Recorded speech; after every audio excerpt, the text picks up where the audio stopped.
Are we live?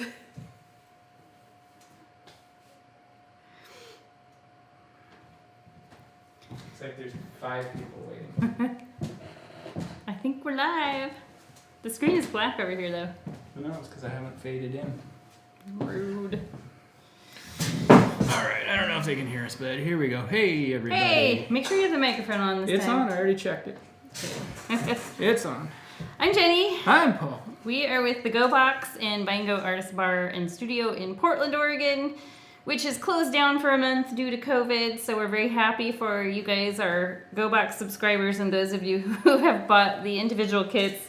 You are saving our butts right now because we literally have to lock the doors at Selwood Studio until like December 16th, this is crazy because it is right dead smack in the middle of our busiest season. It's the season we rely on to bring in the money to pay the rent for the rest of the year. It's basically like telling a ski resort right in the middle of ski season you gotta shut down. Yeah, so we're very thrilled that so many people have been buying the holiday kits we've been putting out and the other individual kits. Yep. We do plan on, now that we're going to have some extra time, we do plan on releasing a whole bunch more adorable holiday paintings, and Paul with his classical landscapes. I can't really call yours adorable. No, but yours are totes adorbs. So anyway, if you're just tuning in, Go Box is a subscription box that you sign up for. You can do a 1 month, 3 month, and 12 month. Is that, or 1 month, 3 month, and an unlimited? Is that correct? No, we don't have a 1 month right now. Okay, 3 month and we want people who are willing to commit. So every month we ship out 2 surprise projects. You tune into the live video just like you're doing tonight, and we guide you through each step of painting, and then you get the next box the next month. So you always have 2 projects to do every month, which I feel is super important right now when we're kind of in a weird time in America, and also with the pandemic. I think we need a lot of time for our brains to escape what's going on in the world, because it can be very confusing, and I mean, you guys all know it's kind of crappy right now. So yeah, that's our subscription box. You find it at gobox.com. And I won't spend too much more time jabbering on. I want to get us started on our project. So, do you have anything to say? No, yes, maybe I do. Keep it short. So, we just added some new brushes to our, I'll hold it up. We added some new brush sets to the website. These are Princeton brushes, and everybody's heard of Princeton art, I think. Maybe. I doubt everyone's heard of They're pretty, them. But they're well known. They're like one of the top pencil manufacturers. I mean, everybody's had a Princeton pencil, but really, are you sure you're not thinking of Ticonderoga? You know, it would. If I said the sky was blue, you would tell me it was green right now. I'm just saying, Princeton's a pretty well-known brand within the art world. Okay. Okay. So we got this new set. This is a 6-piece set. We also have a 4-piece set. I just gotta put it on the website. These are kind of a beginner's kind of brush. This is like a good entry-level brush. I'm going to give them a go tonight, and we're going to see how they work. I'm a fan of the these are golden tacklin, which is a synthetic fiber, and I'm kind of a fan of the golden tacklin. They seem to be a little bit on the firm side, which is good, but not really. Yeah, I want to see how this little one is. That's a good one. They've got a little coating on them that comes to keep them in shape, and that'll wash off when I rinse them. So we're going to give these a go, and I think this set, actually I don't think, I know this set, the 6-brush set is $12 on the website. That's a good deal. That's a really good deal. They retail at $21.95, so that's yeah, a good deal. We're kind of in the same ballpark as the big box shops on the price on this. And then the 4-brush set, which is actually a white tacklin. Am I saying that right? I don't know. I think so. Which basically it's the same material. It's just a white fiber. It is in at $10. So this is actually the better value of the 2. Yeah, definitely. $2 more for how many extra brushes? 2 extra brushes. Yeah. And if you've got small hands or you've got kids who are painting, these are the shorter handle brushes compared to the long handle brushes that we normally use. And some people might like these better. I kind of like the longer brush. Well, we'll see. Based on your painting, it's all up to you, Paul. We having to use the Posca marker tonight? Nope. Then we might be in good shape. Let's do a toast. Toast. Let's toast to you guys tuning in, keeping us afloat here. Wait, hold on. So you've got a fuzz. I've got a fuzz. I think that's a hair from our little hair bundle from our cat. Yes, keeping us afloat, painting, doing some creative stuff during these crazy times. And we're just going to do it tonight. We're going to have a good time. Let's do it. Cheers. Cheers. Wish we had some beers. All right, zoom in, brother. Let's see how this is. Brother, that's awkward. Brother. All right, so we've got the 3 ornaments. No, don't do that. Wait, hold on. I'm gonna do it. Just do. It's like Space Invaders. Ding, ding, ding. Sorry. That's good.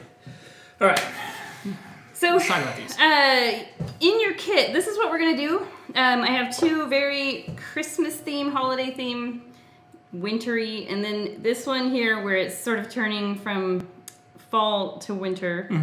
Because I didn't want to like completely take out fall and go right to Christmas. Why not? And the holidays. Everybody already has. Yeah, so I'm not going to then. So in your kit, I'm going to pull these aside. In your kit, you should have 3 round ornaments. Some of you may have birch ones, and that's only because my last shipment of these, I've been using these for over a year. It had a lot of really wacky shaped ones where they're kind of pear-shaped, but the hole was drilled in the wrong area. So I don't know what was going on with those. So if you have these, they are they're birch, and I love these ones. These ones are a lot more expensive, so I don't buy them, or I'd have to price the box way So higher. those of you who got the birch ones, yeah, you hit the art the craft art lottery. The craft jackpot. So you'll have your twine string, 3, 1 for each. Don't put those in until the very end. You have your, we're just using paint color wise. I can barely fit it on here, Paul. I think you should get us out of the picture, please. Okay. So you'll have your primary colors in black and white. So this is our yellow, daffodil yellow, sapphire blue, and ruby red, which are basically red, white, and blue. We just gave them fancy names because we're like that. Then you have your little bottle of Mod Podge. That's going to serve as your glue to put the glitter on later. And that's your special little packet of glitter here. All right. While I work on these, I flip between each one over and over and over just to allow for dry time. So on the instruction sheets, if you guys got, those of you who have the subscription box, they have the instruction sheets in them. It's going to have like one ornament start to finish, the next ornament start to finish, and then the final one start to finish, just to allow for drying, just to allow for you to work on one single project and let it dry and then continue on it. This time we are going to be flipping between. So let's pick, we're gonna do the barn first. Let's do it. So I want you to pick out which one you want for the barn. And what I kind of make sure and do, I've done this so many times where I get, and if I did it with this one, I didn't pay enough attention to where the hole is drilled, so it's going to hang kind of crooked. You see that? So keep that in mind. Don't pull a Jenny. Okay, I'm going to use, so I'm just looking at these. This one, I think any of those ornaments, whatever, if they're a longer shape or a rounder shape, it's going to work either way.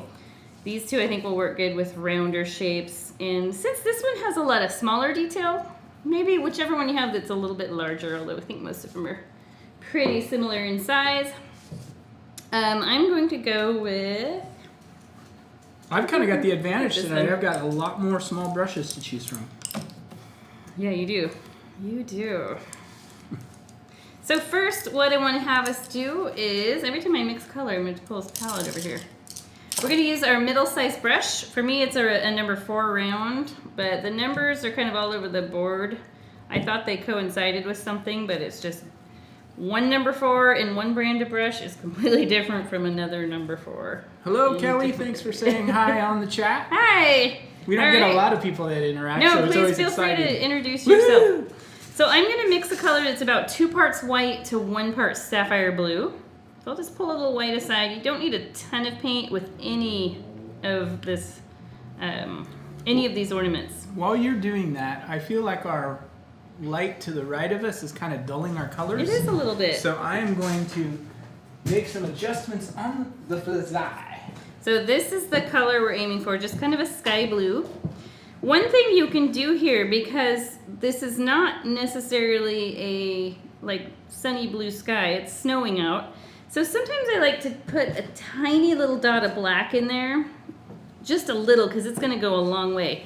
And it's going to turn it just slightly grayish. Oh, that's way better. Which looks more, it is way better, which looks more like what you would see on a day that it's snowing and you have a little bluish sky, at least in a painting. The cool thing about paintings is you can decide your own weather.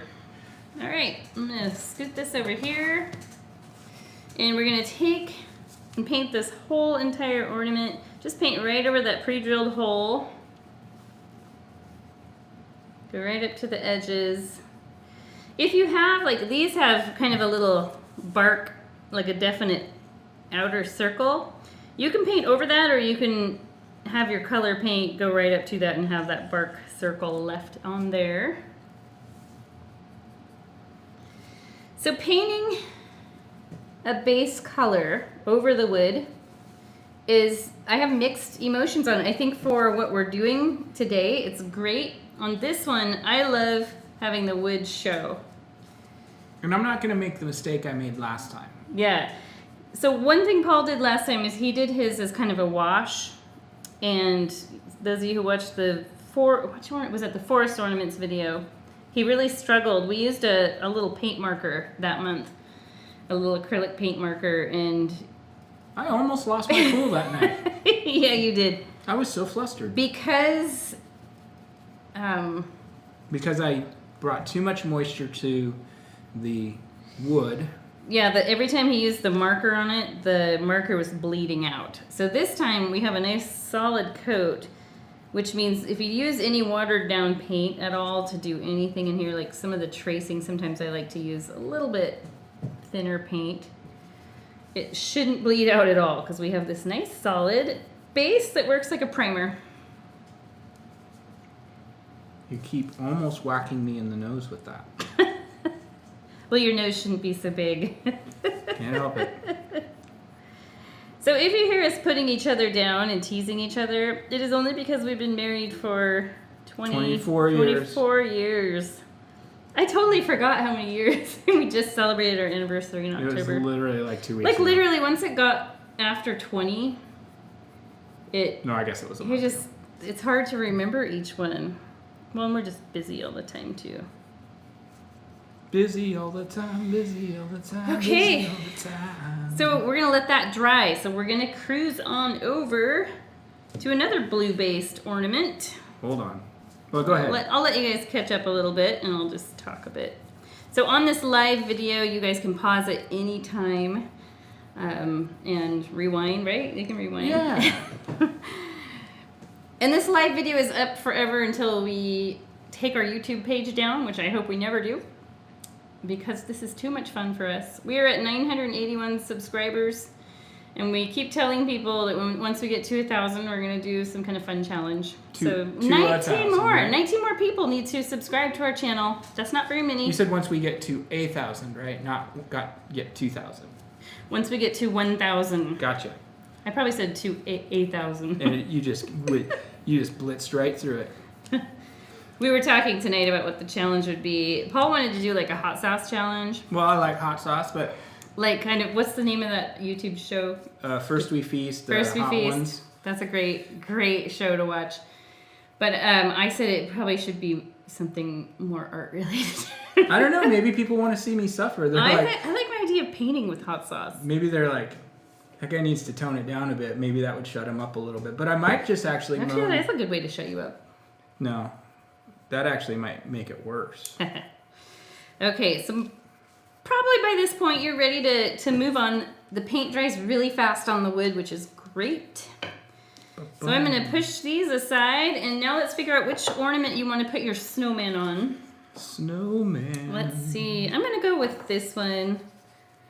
And they're machine cut, I'm sure.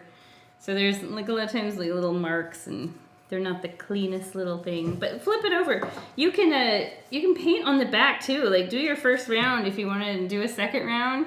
If you want to make a snow woman on the other side, please do.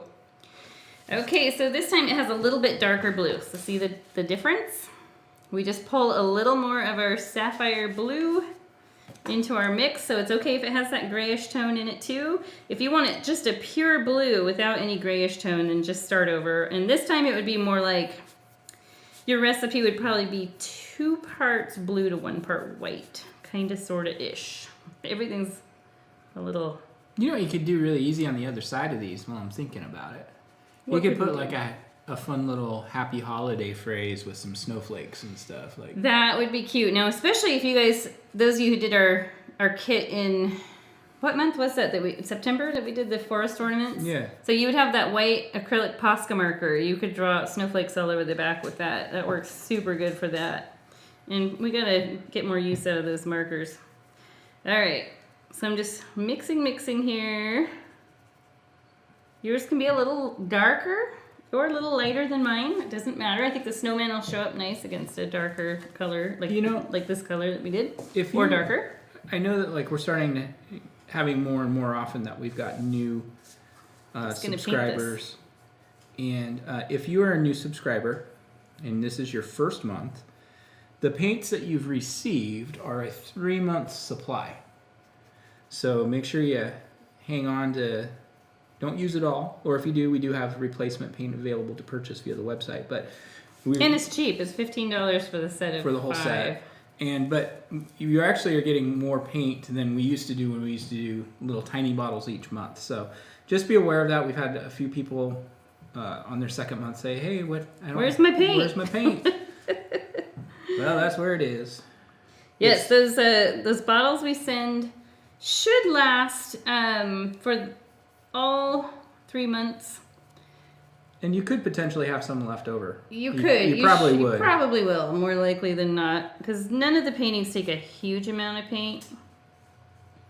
We used to get by with a 1/2 ounce of each color per month, and now we're sending you 4 ounces for 3 months, so you should have an extra.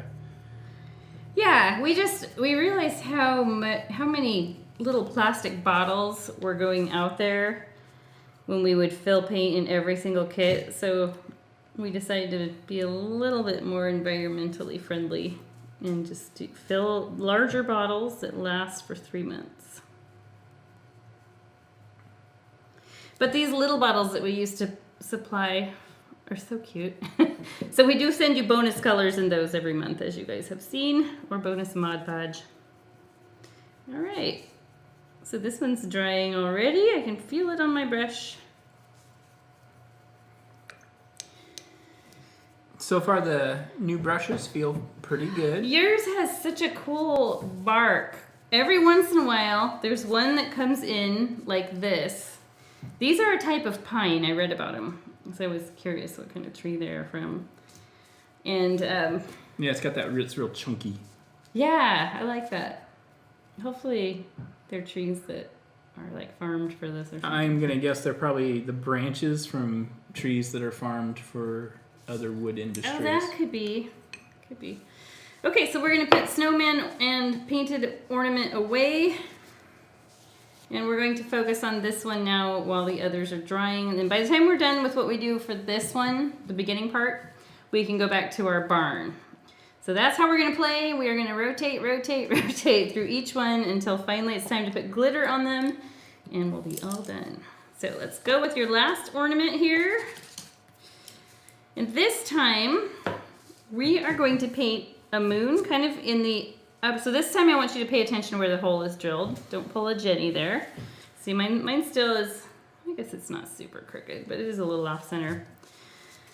And so I just kind of point that north, like if you're at the base of the clock, this is 12. And we're gonna draw a white moon on here, and then we're gonna draw 3 birch trees. You already have your moon laid out for you. Yeah, on this one I do. But I want to go, actually I'm going to bring it up a little higher. So on this one I have that same swirl pattern. I've got the same deal, and I'm going to do that, but I'm going to use my swirl. Okay. So we're going to take our smallest brush. You guys probably have this one in your kit here, number 4. I'm trying out a new brush that I just got today from our brush manufacturer, which is about the same size. But these come from a different company, and I like to get my brushes through all one company rather than placing one order through this one order from this one. So I found the company I've been using for all the other brushes has this number 1 size, which I think will be good. We'll find out tonight. So most of you guys have this little guy. Go ahead and dip it in the water first, kind of lightly brush it on the bottom of the cup, and then dry it off really well. Oh, I'm using your cup. I don't need to use your cup. Yeah, why are you using my cup? Now, if you've got your own I'm going to brush, flip it over. Well, no, this goes all the way through. if you've got working on your own brush collection at home, don't worry about matching brands because you're not always going to find everything that you love perfectly with the same brand. I occasionally see them come in with this sort of thing going on, and I always wonder what that is. If it's like a burn mark from the saw. It could be. So, okay then. I probably should have paid attention and used one of the ones that didn't have that. You know what? It's okay. But my OCD.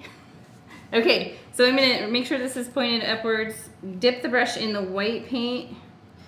And then if you want to trace something, you can. But I just kind of start with a circle that's maybe a little smaller than I planned to have it. And then shape it out from there. So that you can always build it bigger. But making it smaller is a little harder because we have the wood for the background. Now you could paint a solid background. You could do like a pale gray would look nice. Or one of the blues that we did. I just decided I'd do this one pretty different from the others. I think we're respecting the wood. We are respecting the wood. But you know, on the backside you could do a version that has... Well, the reason I say that though is because we're painting on the wood. And we're painting pictures of wood on the wood. That's deep. It's like the rake in Happy Gilmore. What? Wanted to send it back to his family where it belonged. What are you talking about? The rake? Yeah, don't you remember when he launches the rake into the woods? How do you remember those random things? How do you not? Just not quite as nerdy as you. Now you're completely thrown off your game, too. Mission accomplished. Okay, so yeah, I'm just sort of shaping this out now. Sometimes it might start off as an oval, and you have to round it out a little better. I think I'm going to go for a bigger moon. Okay.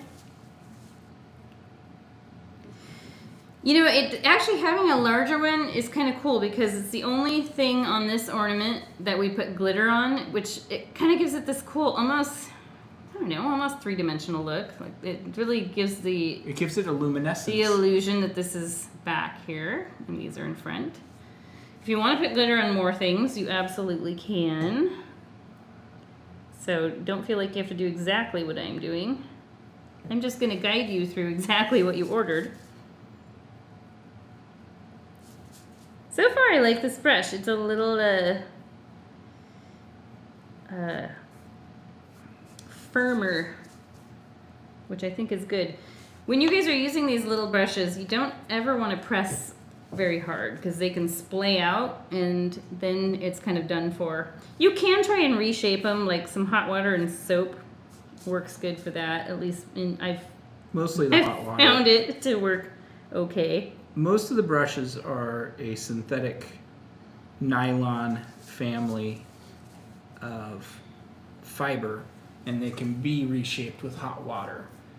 So, fairly well. And what that means is literally, if you've got a tea kettle or something, pour, enough into a boiling water into a little cup that you can just soak just the bristles. Mm-hmm. And just don't let it set on the bottom, because if you let it set on the bottom, it'll really mess up your bristles. It'll push them to the side. But kind of dip, and then you can kind of stretch the bristles back out carefully. Shape it out. But most of these brushes, until when you're talking about the synthetic bristles, they're usually not terribly expensive to replace. Mm-hmm. When you get into the natural bristles like the sables and stuff like that, they're actual brush condition. They actually return to their shape on their own, just like your hair does when you wash it. What? Mine doesn't. Yeah, well, it does. It returns to its natural shape. And then you can get brush conditioners that work just like conditioner for hair, because it is hair. Yep. So there you go. There's a little bit of brush care FYI. All right. I can see you rolling your eyes. All right, Paul, that's enough. I'm just trying to think if I need to give you a lollipop to make you be quiet. That's all right. I think taking care of brushes is a big, important thing. It is. It is, indeed. Okay, so now we're going to make these 3 trees. Now, let's have a look here. they're further apart at the bottom than they are at the top. Probably twice as far apart. So up here, I would say, like on this one, they're about a 1/4 inch apart. And down here, getting closer to a 1/2 inch. This one definitely a 1/2 inch. This one I probably tried for a 1/2 inch, but you know, it's a forest. It should be unplanned. There's no HOA here. So keep your hole right up there at the 12 o'clock position. And I'm just gonna draw a straight line right through the moon, just a single skinny line, just to mark off this first tree. Now, if you're aiming for perfection with a perfect straight line, you don't want to do that because these are trees, and an arrow straight tree is hard to find in nature. I thought you were gonna say grab a straight edge. And... grab a straight edge and go for it, you type A person. Okay, so the tree's trunks themselves are also a little wider than they are up here. So not only are they spaced closer up here, the tree trunks are also a tiny bit wider. So let's go ahead and I'm gonna jump to, I'll jump to the right, maybe 1/4 inch away, make a dot. And then up here, it's just gonna be right next to it. So like 1/8 of an inch here, down to a 1/4 inch here if you need some mathematics. Across the moon, obviously these are going to completely disappear for a bit. And do feel free to turn your ornament around. For me, it's a lot easier to pull towards myself when I paint. So you'll find I turn my canvas here and there. I'm gonna make this go right over the bark circle around the edge.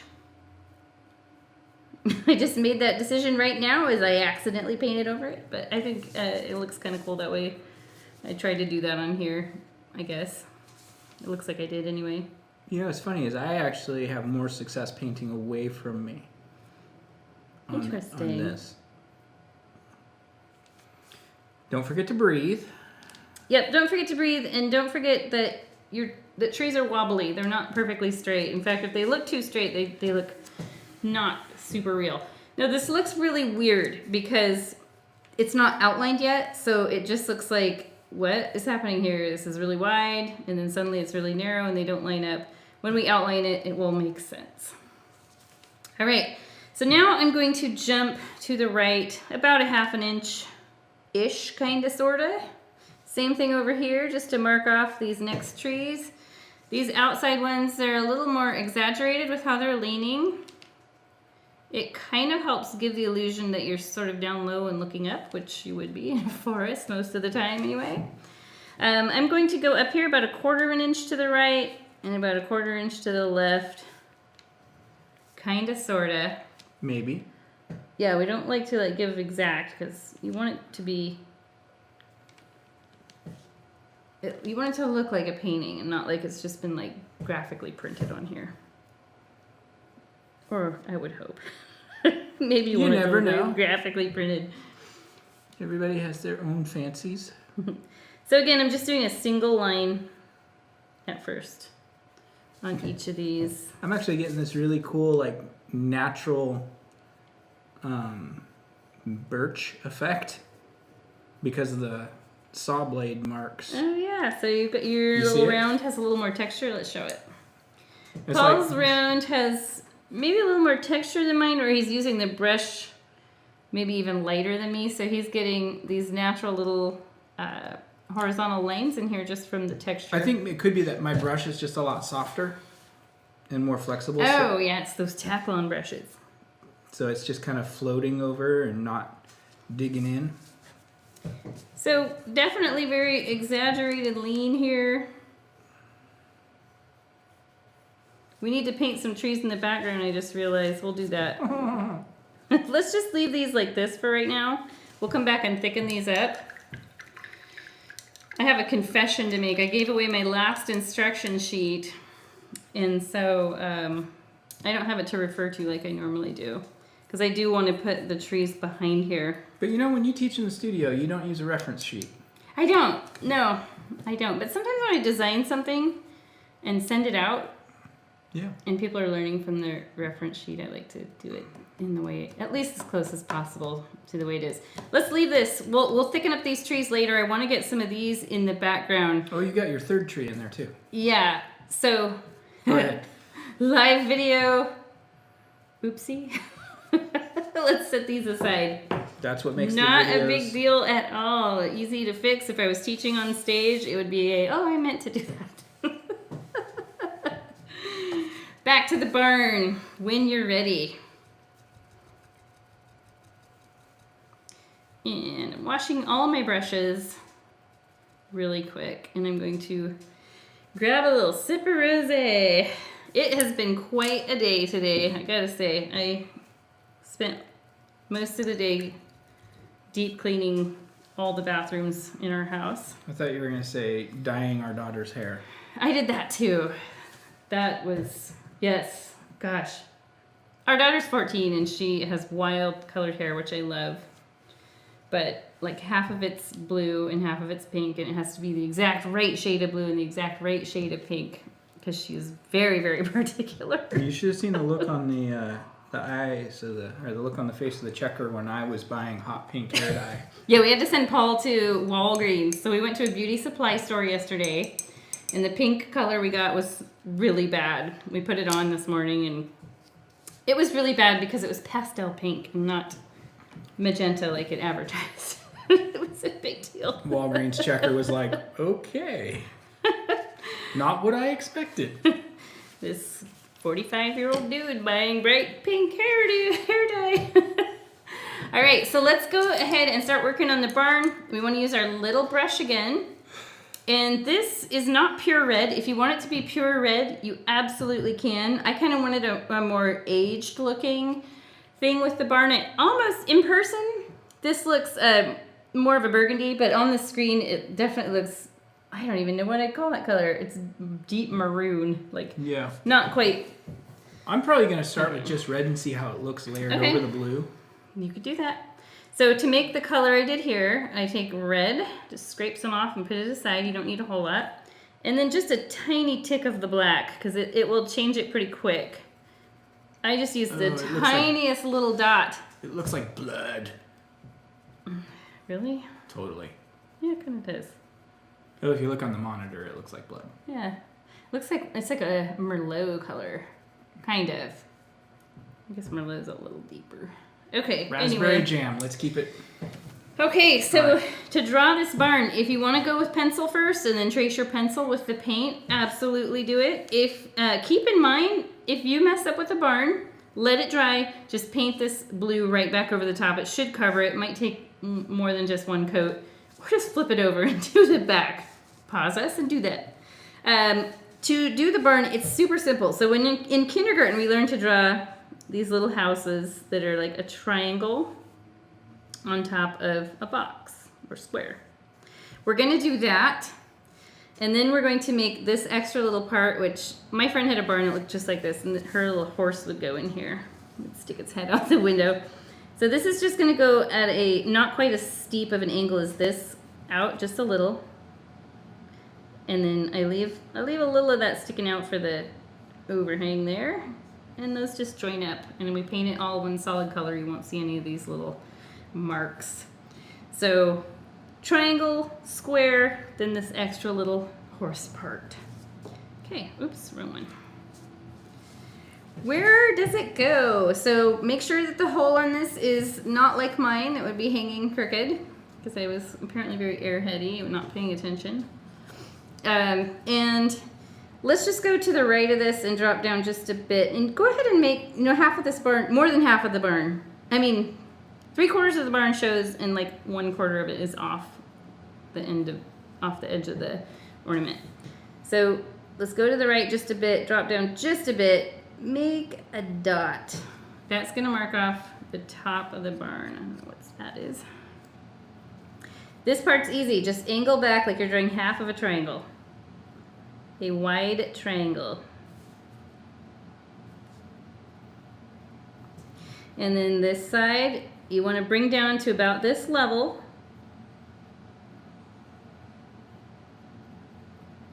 Like so. Make sure that's not leaning too much.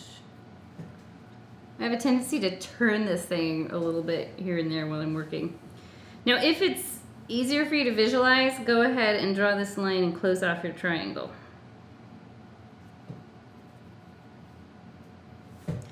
And go ahead and draw this down to make your square. We're gonna pile some snow up on the base of this barn, and so it can go down further than you need if it ends up working out that way.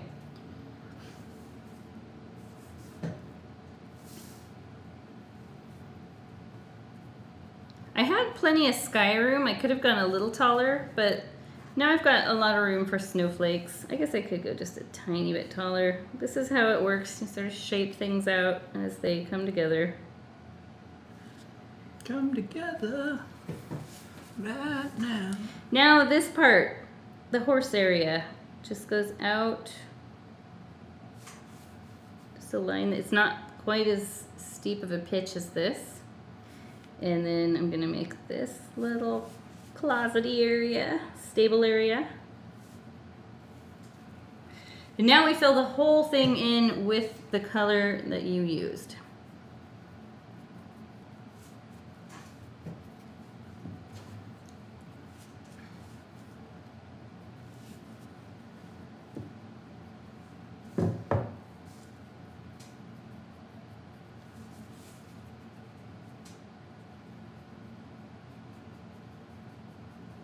If you use the bright red, did you use bright red? I did. Were you able, I mean, could you kind of see through it? Was it like a real thin? Okay. No, it actually looked good. I came back and did some shading on it, but it actually, you can see this area, it covered fine. Yeah. All right.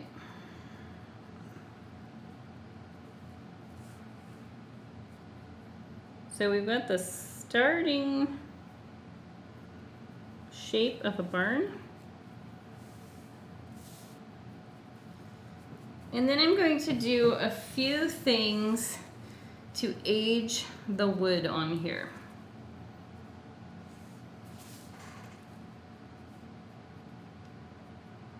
I remember why these ended up kind of funky. I was actually working at the studio as being the bartender, so I was painting these while the teacher was So what you're saying is you weren't actually doing your job. I wasn't. I'd go sit at the table and paint, and if someone wanted a drink, I'd get up and go over to the bar. That's how I develop all my painting. Mm-hmm. Okay, so to age this wood a little bit, I keep the red color on my brush. I'm going to add a tiny bit more black to this. So we want a deeper maroon color.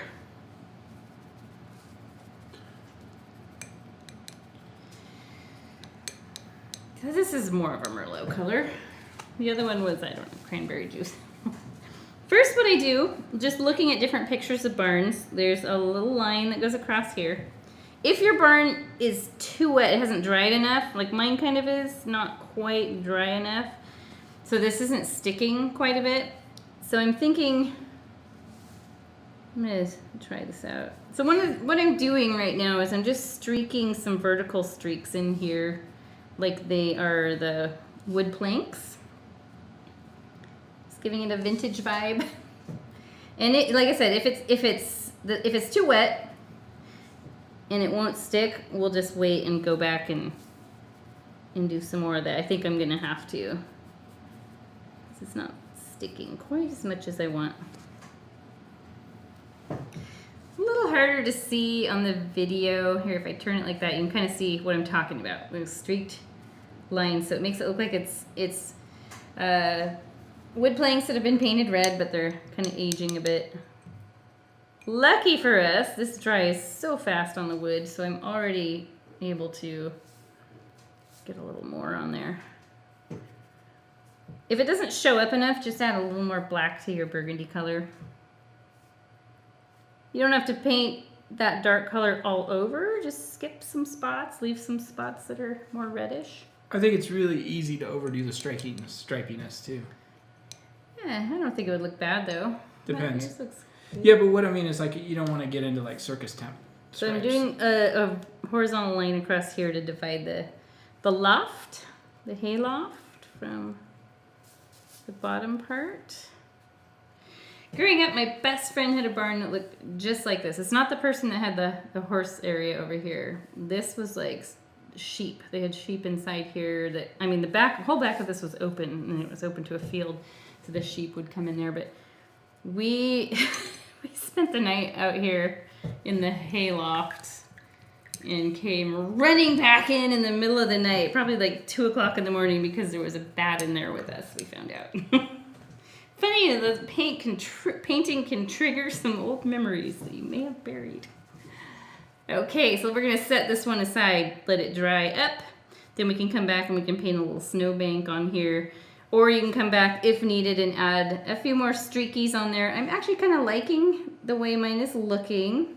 I'm tilting it like this because the glare from the wet paint you can't hardly see. But I think one thing I'll do when I come back is to make this horizontal line just a little darker, just to define it just a tiny bit more. So I know one thing we could do before we move on from this one.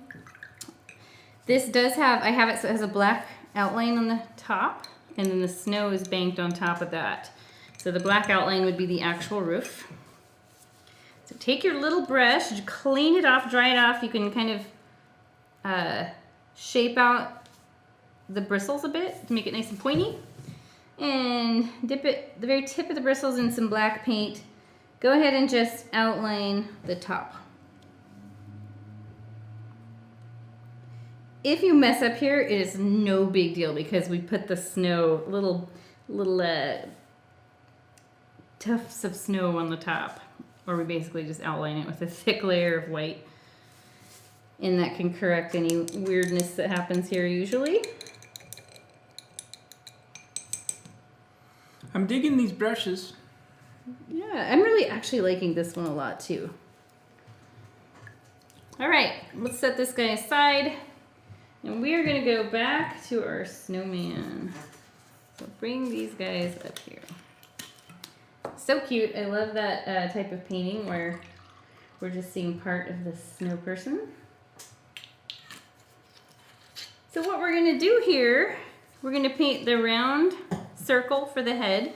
Depending on the size of your ornament, these vary a lot. Like some months I'll get the kit of these and they're good 3.5 inches wide, and then other times they're just like 2.4 inches wide. So it's just the way things are in nature. So this on this original is probably about the size of maybe a tiny bit bigger than a ping pong ball. This one's gonna be a little smaller than that. Take your little brush, make sure you get all the red and black out of it. Otherwise you're gonna end up with pink snow. Which actually, if you're doing a snow girl, would be cute. But I'm gonna go ahead and go with the white. And I leave just enough room to hint at a hat. Keep in mind, let's get that drilled hole up there at 12 o'clock. And I'm gonna go ahead and draw like 3/4 of a circle. Start smaller and make it bigger.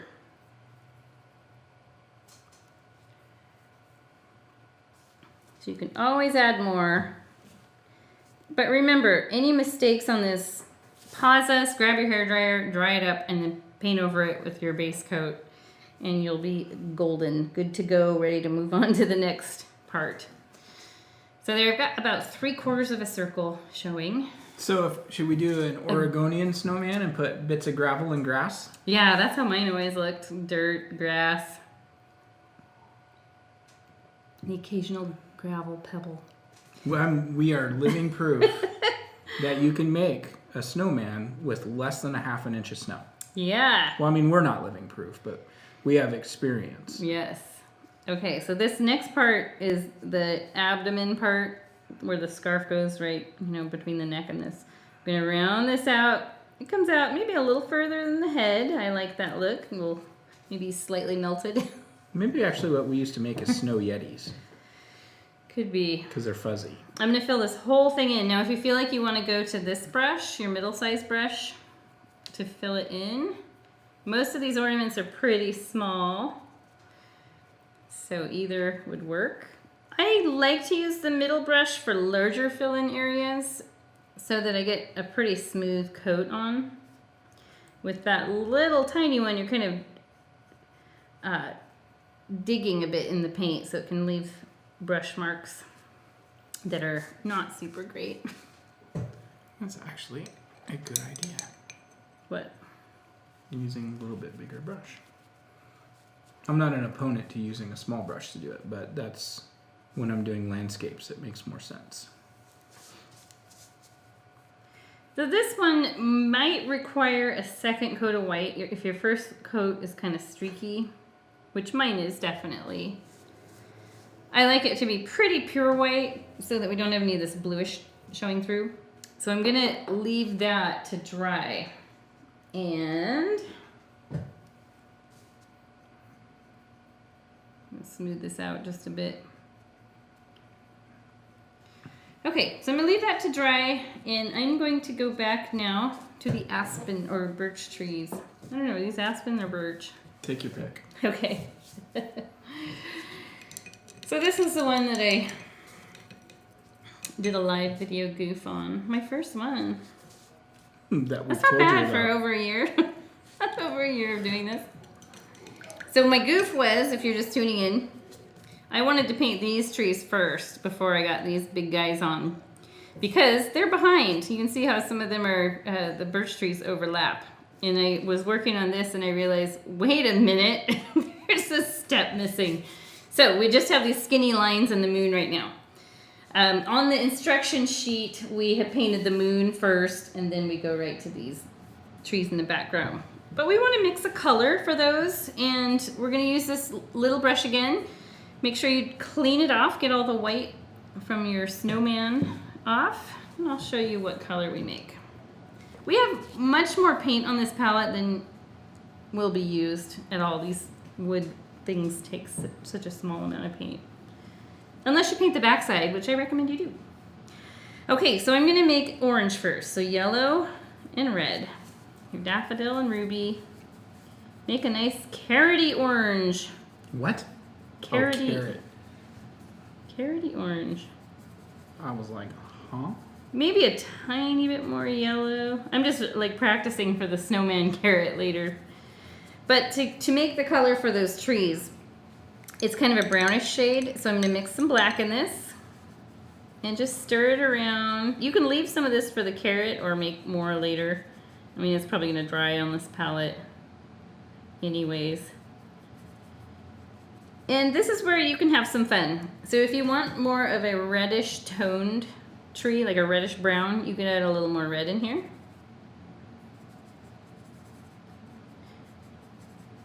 I like that color. Just it's kind of makes just a reddish brown. Okay, so I'm gonna scoot this over here, and we're going to let's just ignore these two trees that we painted on here because we might end up going over the base of them. Not a big deal because we're going to be adding more coats of paint later anyway.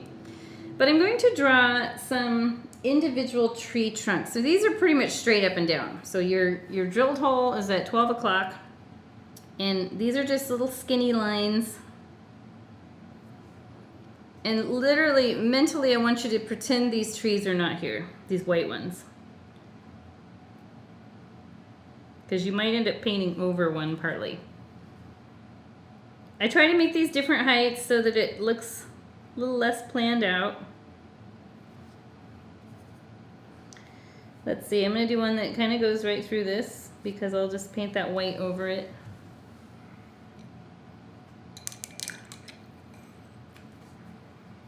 And maybe I'll make a little short guy back here. And maybe one little one over here. Ooh. And now I'm going to show you on paper how to paint a fir tree. Now, if you guys have been doing our box for a while, we've taught fir trees on just about every painting that Paul has anyway. No, that's not true.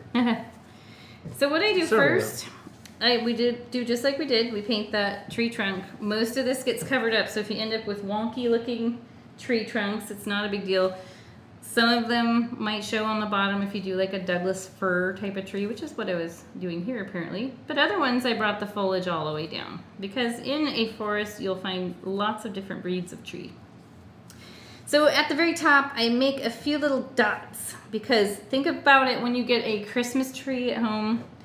It's got that little spiky, like here's what it would look like blown up. This tree bough that sticks straight up. So that's what we just painted, but we just did little dots. It doesn't really look like I did much of anything. And then I'm just going to, see how I'm dabbing my brush up and down like this? Here's a blown up version of what we're doing, a mustache. A little tiny mustache. And I'll do another one that's a little wider, and I just literally keep going with mustaches. And here's my brush strokes, because that's going to help suggest that these are made up of lots of different pine needles. And there's a fur-like texture to them, which is probably why they call them fir trees. Except for it's spelled completely different. You're right. Boy, I'm winning points tonight. Did you pre-funk? You know, I sniffed in a lot of chemicals today because I cleaned all the bathrooms with bleach. And you dyed our daughter's hair. And I did take in the chemicals today, so I'm excused from any behavior. So if you need to fix up the tree trunk at the base, feel free. Okay, so now I'm going to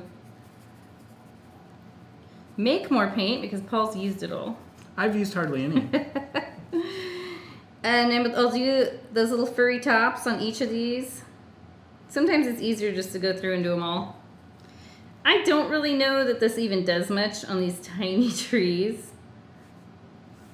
But mentally it helps. At least for me. Okay, little tiny mustache. Here we go. It looks like an arrow pointing straight up at the sky. Then the next one down, a little wider. So this is kind of like stippling the brush. Don't stipple too hard. You don't want to ruin your brush. Light stippling. Go right over your white aspen that we did earlier because we're pretending it's not there. We're rewinding time here. Same with this one. It's gonna probably go over, might go over this one. Yep. Well, apparently I'm gonna make it do that. And my mind committed to it already.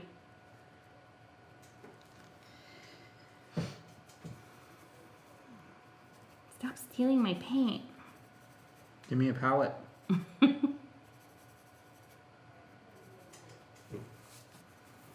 These look really cool. If you have one of those wood burning tools. Oh, that would be cool. I bought one a couple years ago. I think I've used it on some of these little rounds, but I need some more practice with it. These look really cool done with that sort of thing. And that's, in my mind, that's kind of what I was aiming for, the look of that. They're hard to use. You would think that it would be super easy and it would just drag right through, but no, it's like it sticks on the wood. Like it takes some effort. There's no dragging. It caramelizes the wood, so it brings out the natural sugars. So Quit being a brainiac. Well, we want to make sure that this is educational, not just fun. These trees are, well, I guess they're pretty close to the same color. I was thinking they were ending up a little darker. I'm going to leave some trunk here, but that one looks like it'll be covered up by the birch tree later.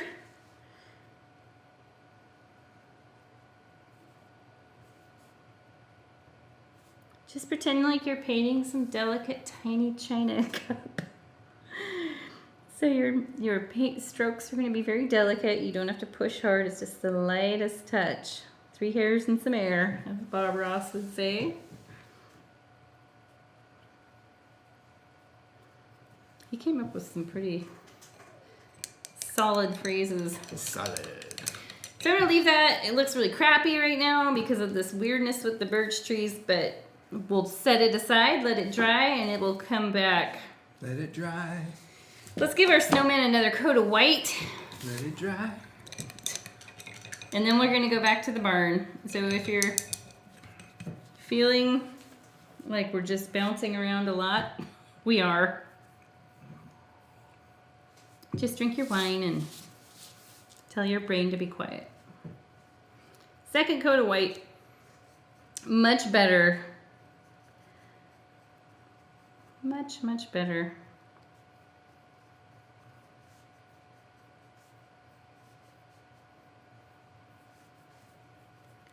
Using that medium brush, I don't think I mentioned it. I think the bar downstairs is, they're having their last hurrah before the mandated closure tomorrow. I don't hear too many people, so I think most people are... I heard some people leaving. Yeah, it's not like hopping like crazy. Like I expected it when we left the house. I said to Paul, I bet you all the bars are packed tonight. Well, I hear that the other primary one in town is. Oh, okay. We're gonna set this aside. Let's go to our red barn. I think the one downstairs strikes me as being more of a dinner kind of food bar. Okay, so let's go ahead and we're gonna work with snow. I washed my brush just automatically, but we don't need to if you were just painting the snowman, because we are going to bulk up some snow on the ground in front of the barn. And you can see I like to have it kind of climb up on the left side and then go kind of straightish across here. But it's helpful to just go over the bottom edge of the barn. Nobody's shoveled or plowed or anything here yet. It's fresh snow. And this would be an area that would be nice for a second coat of white too. I was thinking hot cocoa and schnapps, but okay, second coat of white works. Oh yeah, I like hot cocoa and schnapps would be good here. Now we're gonna set this brush aside, and if it feels like I'm going too fast, pause the video and catch up if you can. Trying to go at a pace I would teach in the studio, which in the studio it maybe goes a little slower because a lot of times people will not hear what brush I said to use and all that. Okay. Speaking of that, we're gonna go to our littlest brush. This little guy here. Smallest one you have in your bundle, whether you bought your own or you have ours. And I'm going to take and I've mixed some red. If your red and black mix is dry, just make some more, but mix a little more black with it so you get that deep Merlot color that we were streaking on here last. You don't need much at all.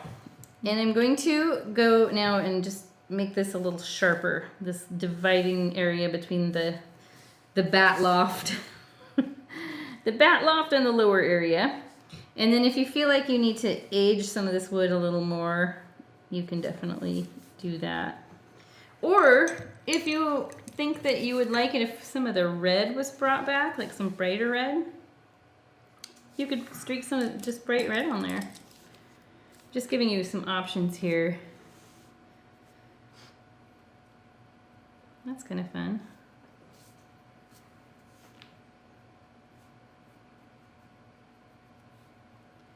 Just depends on how you like your barn to look. How do you like your barn? How do you like your barn? Streaked. All right, so we have 2 windows and a doorway.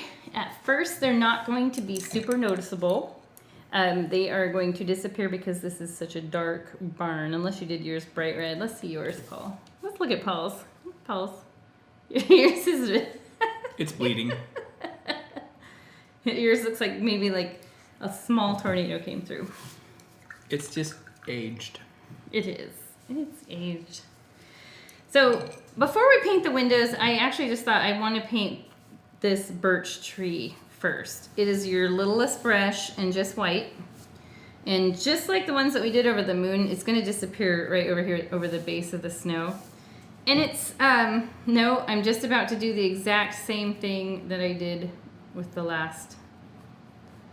Boy, I did have too many chemicals today. Sniffing hair dye and bleach.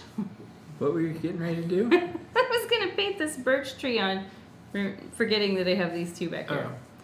Let's go ahead, while we've got the white on our brush, if you followed along with my craziness, let's go ahead and put this layer of snow on the top of the barn. So just, it's like you're outlining that black outline we did. And again, you can turn your little ornament however you want.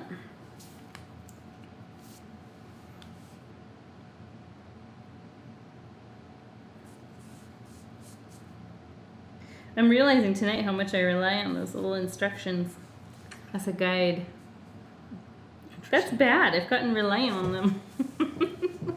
People just think you're just buying the kits from somewhere else and following the instructions. No. Okay, so I'm going to wash the brush. Speaking of that, I'll talk about that in a minute. What? Did I uncover something? No, like how planned out these paintings are. Oh, yeah. Let's make these trees back here so we don't do what I led you through last time. So this color is the dark blue right here and a little black mixed in with it and then I even have a tiny bit of white. So it makes, so you would take this color, make this color, which was blue, 2 parts blue, 1 part white, thereabouts. It's the background color that you did your snowman. So it's sort of a medium blue. And then I gradually add a little black. So it makes kind of a blue-gray. Slate, kind of a slate color, I guess. And this is just the color I chose to make those trees when I made them. But if you want to do brown trees, you can.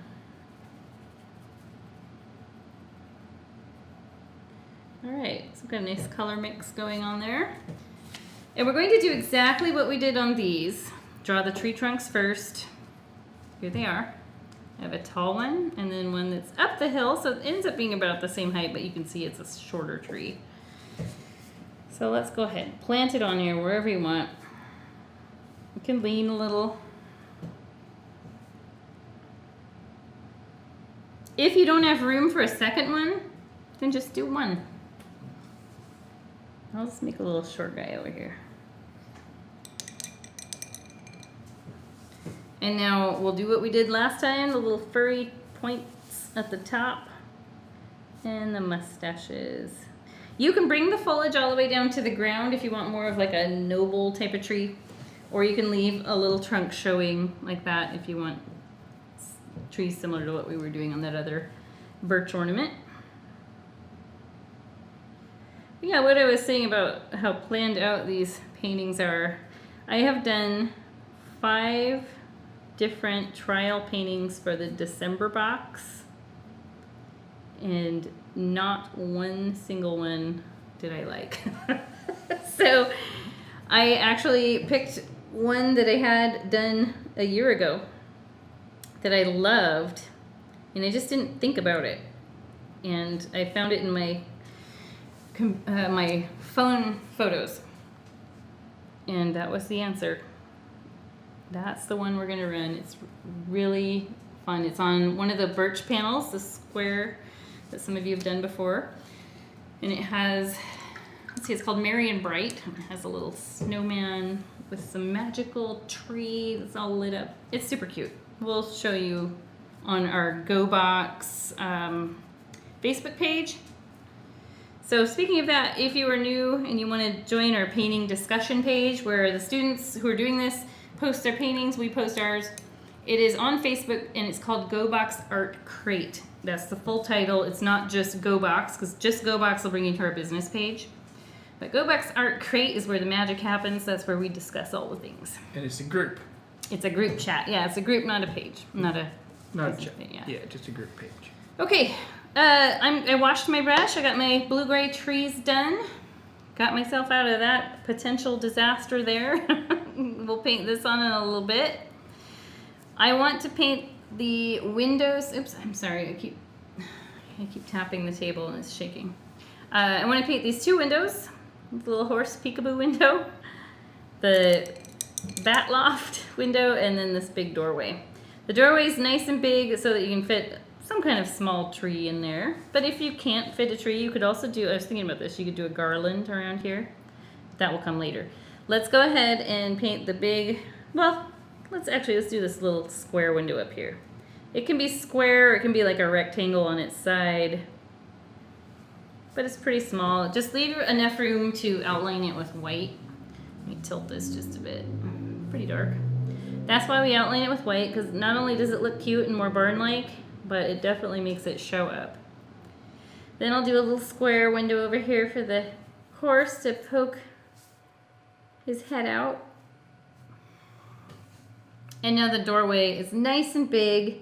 I sort of try to center it with this. It's just a big square.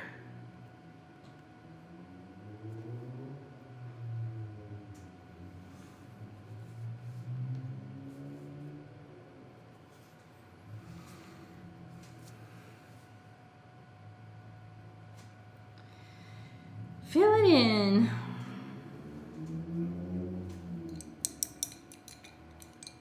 All of a sudden, it's really quiet outside, except for the one car. Yeah, what time is it actually? It is 8:30. Oh, okay, yeah. I guess we're doing pretty good time-wise. It's funny, you called me out on it. When we left the house, our 14-year-old daughter was like, how long is it going to take? And I said, well, they're ornaments. They go fast. And Paul's like, yeah, we've heard that before. He's Except right. when they don't. It is like, I mean, it's like 3 mini paintings, and there's some detail in here. So yeah, they're gonna take a little longer. Let's set that aside. Grab a sip. I think I'm just about ready for a refill on mine. Batter up. Let's go back to our snowman. We're gonna paint the hat on now that this white for the base of the snowman is nice and dry. The hat is easy. Oh, thanks.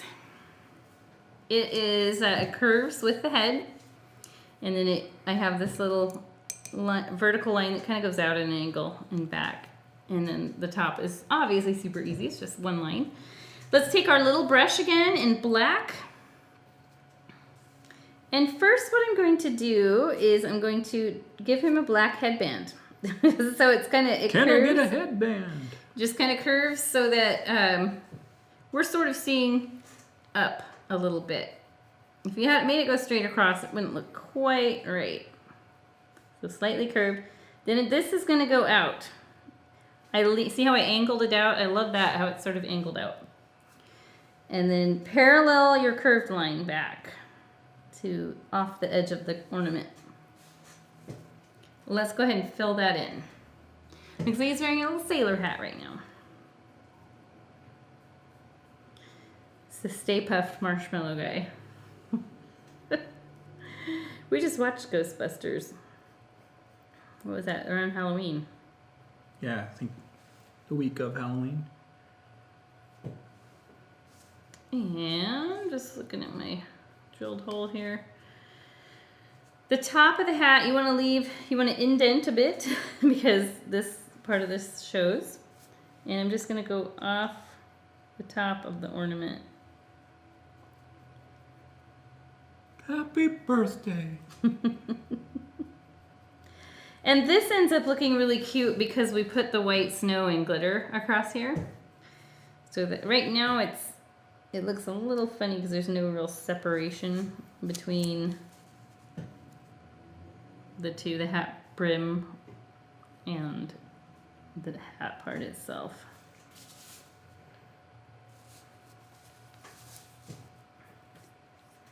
Okay, I think we're doing good here. We're going to paint the nose on next. So you want to wash your brush. We're going to make a pumpkin orange, and I make that by mixing red and yellow and just the tiniest touch of white. And the reason I add the white is not to really lighten the color too much, but to make it a little more opaque so it's not as see-through when we paint it on. Look at our palette, it's looking glorious. So you don't need a whole lot of paint. Let's start with equal parts red to yellow. That made a pretty reddish, almost coral color, so I'm gonna add more yellow. So I would say 2 parts yellow, 1 part red. I could even add more yellow to that. More yellow, the red is taking over. And then let's see, I'll add just a tiny bit of white. So you don't want peach, you still want it to look definitely orange. So if it's looking too peach, you want to pull a little more red and yellow in there and less white. So it should be somewhere in that realm. And when you mix paint with your little brush, you end up with globs of paint all over the bristles. Sometimes before I'm doing a small object like the carrot nose, I'll wipe off the brush and then just dip the tip of the bristles in the paint color I made. So you just have a little bit on there. So one thing I want to point out here, figure out where your eyes are going to go. Mine are going to go here and here. So I'll put a little dot right between where the eyes would be, just to mark it. This curves here. So it's going to curve, and then we're going to do this long, skinny triangle. So one thing that helps in the studio for the students, I have them put a point out here that's directly across from this one, and then they'll connect the dots. And it's fun to do, like, you could do a really crooked carrot, or one that's sort of, like, we've done another one of these where the carrot's kind of bent, like it's broken. So you just have a single line going back to the face.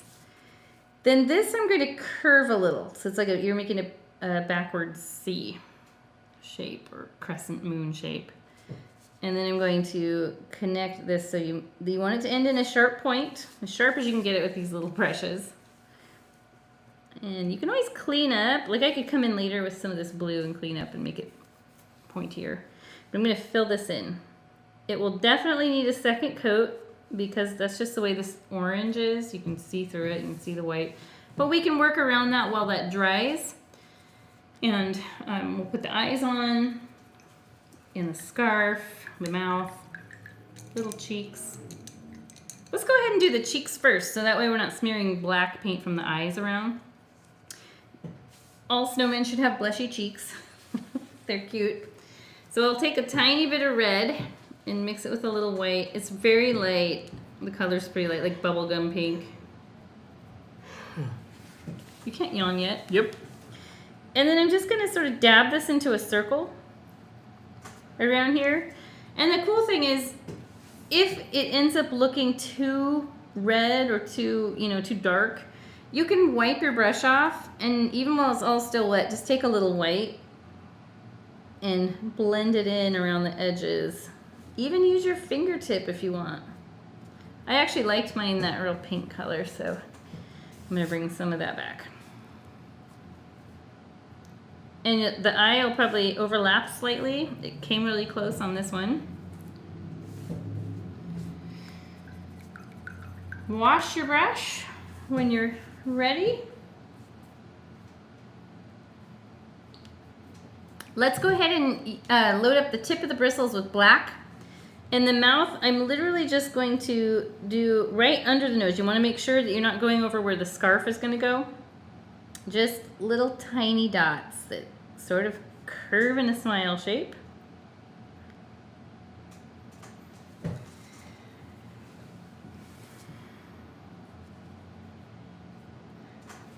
And let's go ahead and get some eyes on there. So I've got room for one over here, little oval shape.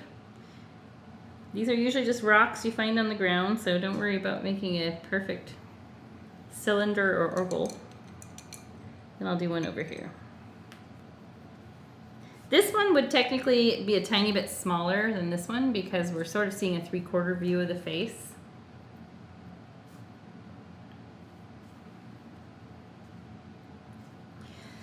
And now you get to pick your scarf color. The snowman face on this new one's cute. It's kind of more squished. I like it. He's melted a little bit. For the scarf color on this one, I mixed the red and black to make the burgundy, just like the barn. You could use pure red. Keep in mind the pure red is going to need a second coat of paint. Probably because we're going over white, most of them will. You could mix blue and yellow to make green. This color is this is a great green. So for that I mixed, I'll just show real quick. I always start with equal parts of the, like equal part blue, equal part yellow. Oops, this is off the camera. Look, it's the same color as my tattoo. Then I'll drag some more yellow in.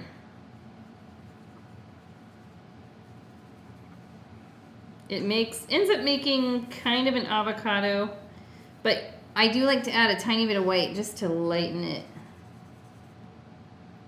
It's fun. You can end up making a minty green, or you can make an avocado green, or a deep forest green. It's completely up to you.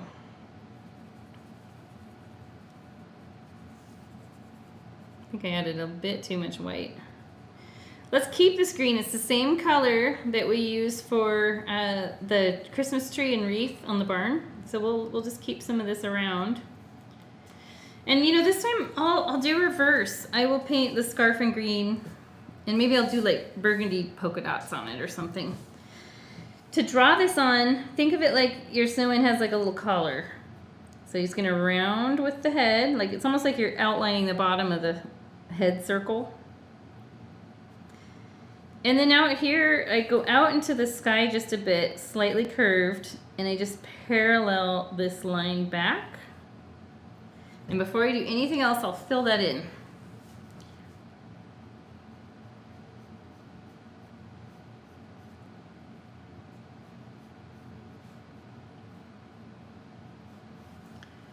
And this will probably need a second coat of paint. Like I said, most colors over the white will.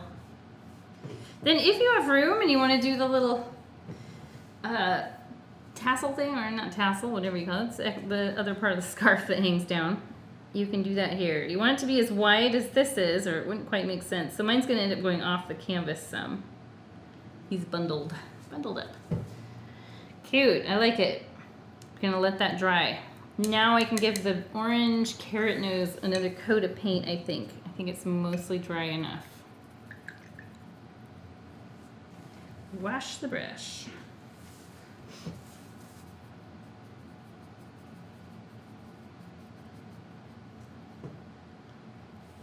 I wish we could have music on while we were painting.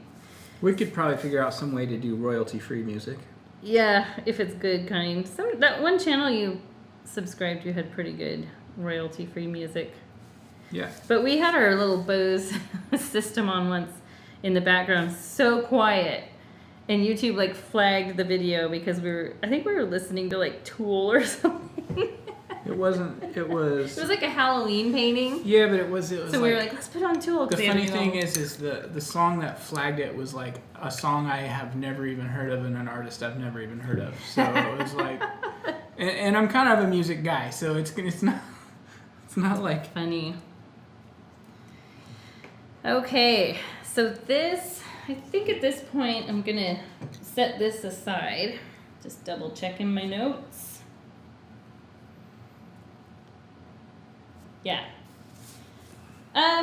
Yeah, let's set it aside because we want the black hat to completely dry before we come back. And when we come back, we're gonna do this, and then we're gonna do the little snowflake, where if you have your Posca paint marker, that's a great thing to use right here. The rest of us are gonna use brushes, because I feel like if I showed you all with the Posca paint marker and some of you guys don't have it, that would be really rude.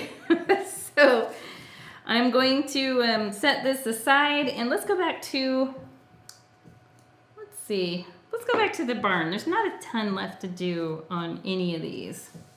So the next part shouldn't be too long.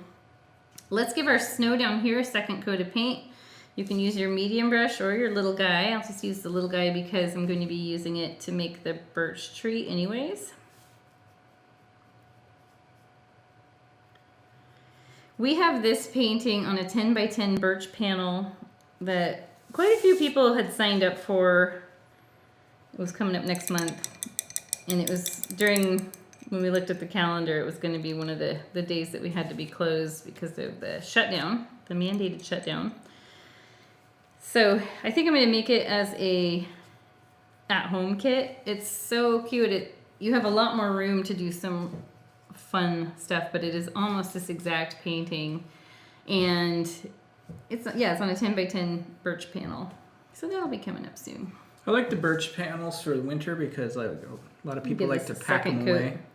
Yeah, they store really good. Really, really good because they're like a canvas can get dented, so you have to be a little more careful with storage.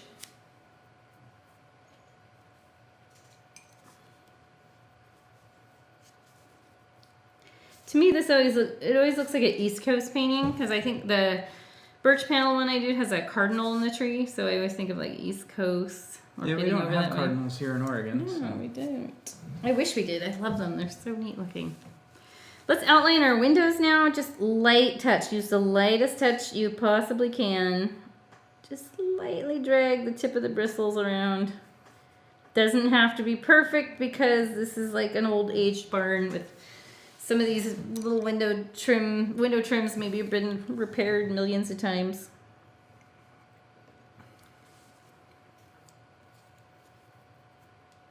Cardinals are in the like Midwest too, though, aren't they? I believe so. Isn't there a baseball team? Yeah, St. Louis. Yeah. I always remember that because of that one guy, Mark.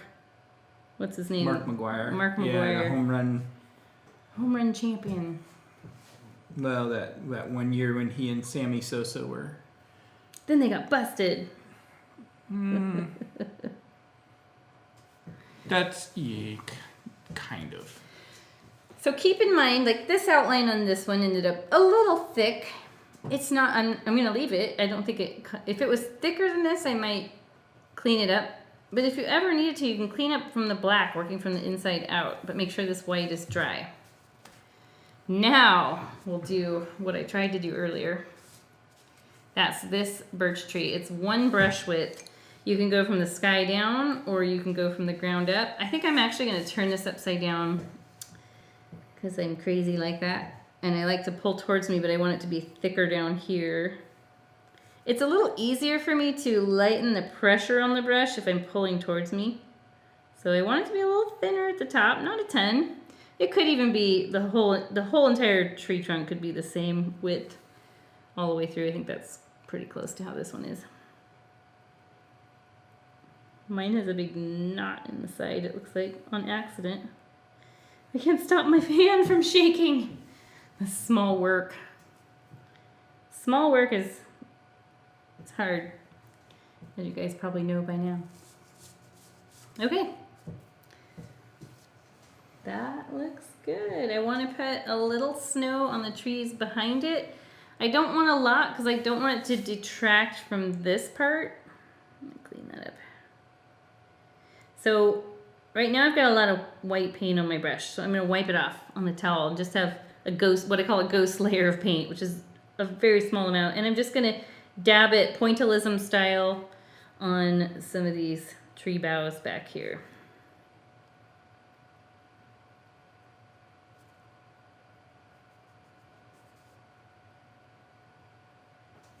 Just give them a little touch of a little dusting of snow.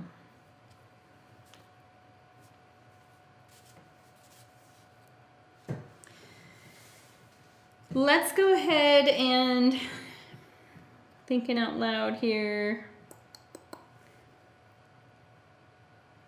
the white around the trim and door might be well, we can paint the tree in. I don't think that'll cause any issue. I was thinking the white around the windows might still be wet, but mine's already dry.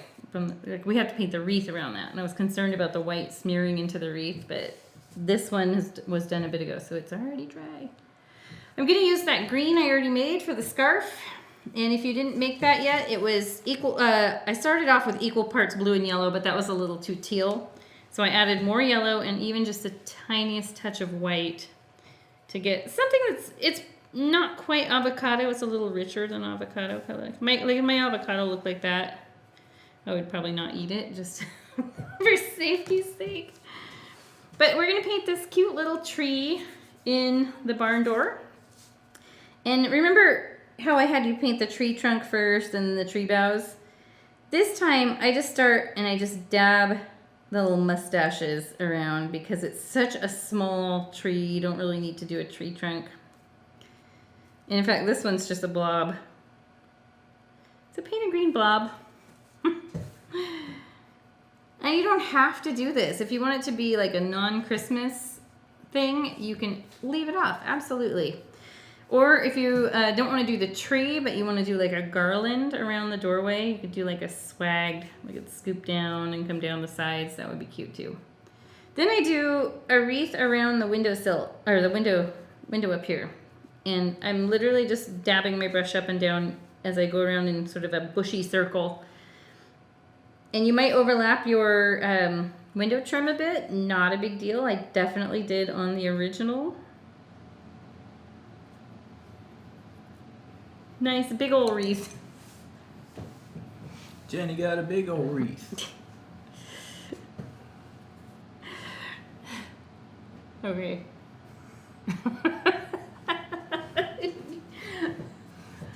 Let's set this aside. We need it to dry so we can come back. And when we come back, we're going to paint. We're going to outline this. In fact, as this is drying, I can see it needs a second coat of paint, and it will take one right now because it's almost dry all the way. So if your birch tree is dry enough, it can be a little bit wet still, give it a second coat. When we come back to this ornament, we'll finish it up, and we'll do the little black branches that come out of the tree. We'll outline the tree and put the snowflakes all over in the little yellow lights on the tree and the wreath. And that one will be done. All the others are getting there too. Let's go back to our one that's sort of been abandoned for a while. And that's the birch. Okay, it's ready for us to continue on what we were trying to do earlier with the birch trees. So we've got our lines, and you can probably see most of them. We need white on our littlest brush. And I'm going to widen these up so they're pretty close to the same width as this one. Go right over those trees that were in the background. These on the side, they could be a tiny bit narrower than this middle one. It really doesn't matter. I just like to give you some kind of guideline.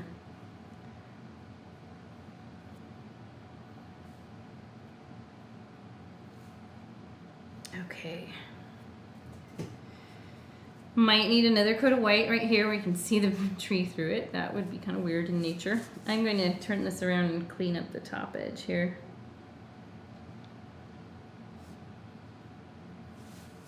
Now I'm going to fix up the middle one where I ended up painting some tree boughs over it because they were supposed to be behind it.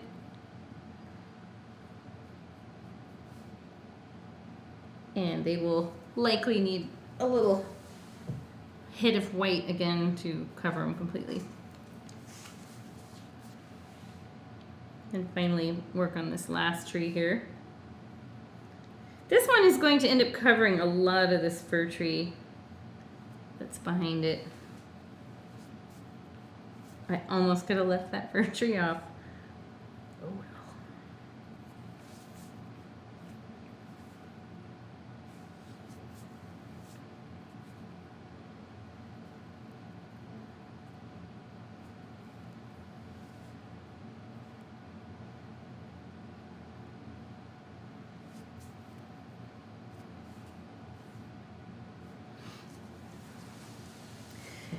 Looks good except for these parts that need a second coat of white. They're going to dry super fast, so that'll be fine.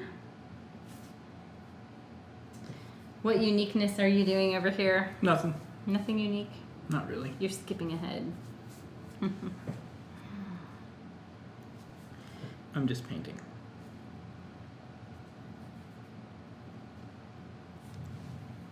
Looks like I can give a second coat to these small bits already because it's dried enough. This one maybe needs to dry a bit more.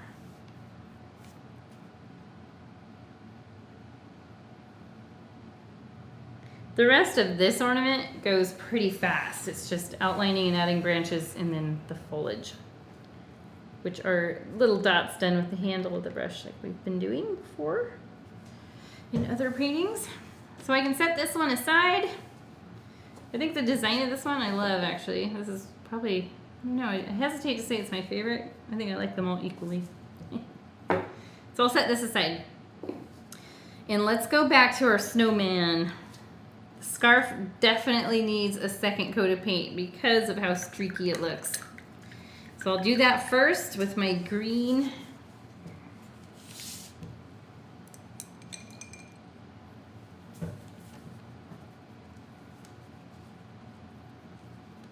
Ah, yes, so much better with that next coat. It's amazing how that changes it up.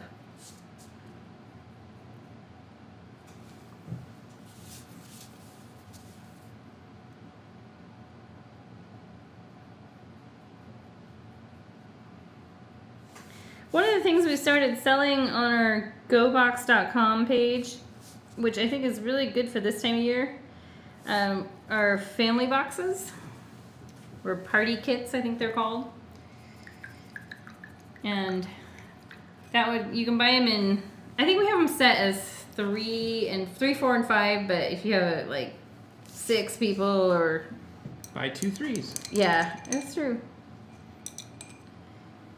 But you follow along a YouTube video as a family, just like it's Paul and I, always. Or just me, or just Paul sometimes. And it's fun.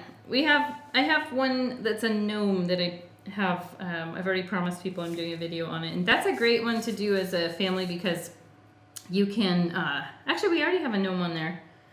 But Yeah. this is a different one. You can... Are you talking about the Tompton? Yeah, no, this is a, yeah.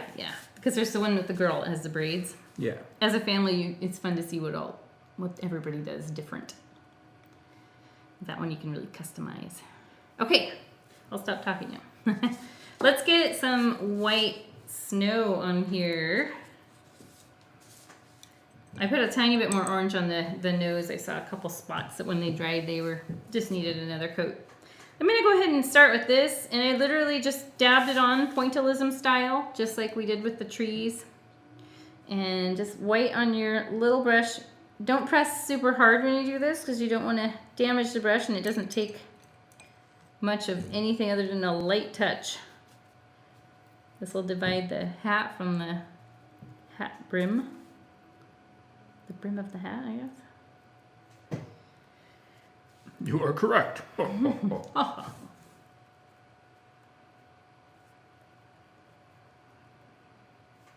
While I've got the white on here, I'll go ahead and put the cute little shine in the eyes. Depending on the size of the eyes, you might only be able to fit one of these little shines. I just start with a dot in the upper right part of each eye. And then I do a smaller dot in the lower left.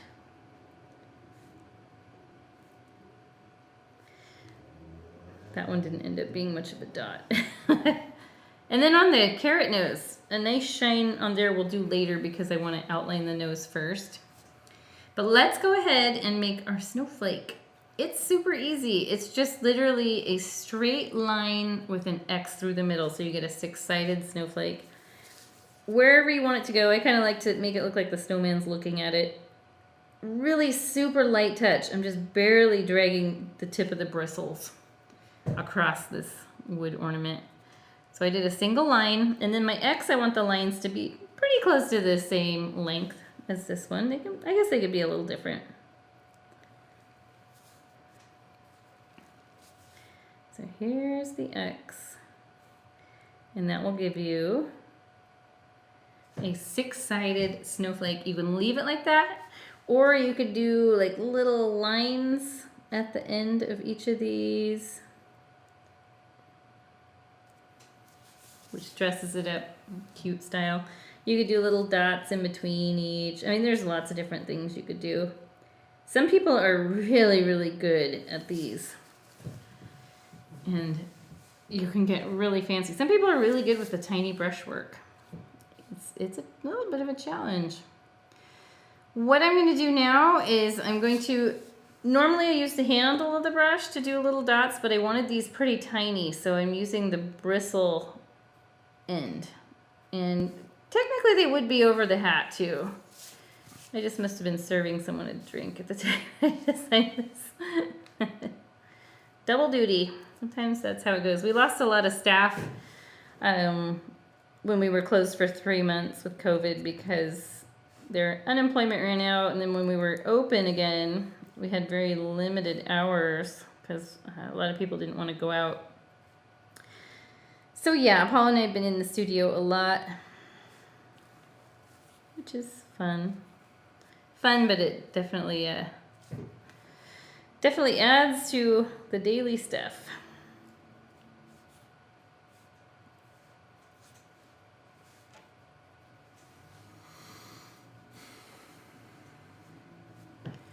There. I like that. I should have put, you know, I'm gonna paint on this one. Put some snowflakes on there.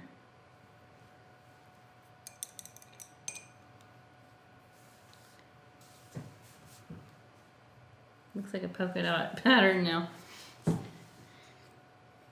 If you end up with polka dots and it looks like his hat is polka dotted, I just will come in and I'll throw some randoms in there that are awkwardly close to another one, so it looks less pattern-like. And if you don't like the snow over the top, paint the black back over. We're almost done with this guy. I mean, outside of glitter. The last little thing that I want to do, I want to outline the carrot. I want to add some sort of something to the scarf, whether you do plaid or stripes or polka dots. I think I'm going to do red polka dots on this one. But if you are confident enough with the small brush and you think you can press really, really light, we're going to outline the carrot nose and add these little lines in it. If small brush is very hard for you, I would just leave it as it is. It'll be just fine. I don't use solid black here. I actually take the orange, which I have a little bit left. That was yellow and red, and a tiny bit of white. And add just a little black to some of it to give it sort of a brownish shade. Ooh, it's running out here. Because solid black is almost a little too standout. Yeah, for outlining. Too dark. You can add a tiny, teeny bit of water to this. Refill. I'm good. No, I don't need more. And then a lot of times I'll take, just to knock off excess paint, I'll pull and twirl my brush. And then I just redip the tip of the bristles in the color. And hold your ornament any way that makes it easier for you. Lightest touch, like feather light. Drag it and outline. Pull it towards you or away from you, whatever works best. You'll all kind of find your own way for what works best. There. Not too bad. It's not a super great outline, but it works. It's not super harsh. And then for the carrot lines, I'm going to draw a carrot right here. Oh no, that doesn't show. Here's a blown up version of our carrot nose. So the cartoon painted carrot, instead of having lines that go all the way through, they're halfway down. So you want to match this curve because then it makes it look like this is a three-dimensional curve, or gives that impression anyway. And I do little curved lines, evenly spaced, that go about halfway through the carrot. And then on the bottom I go in between each of those.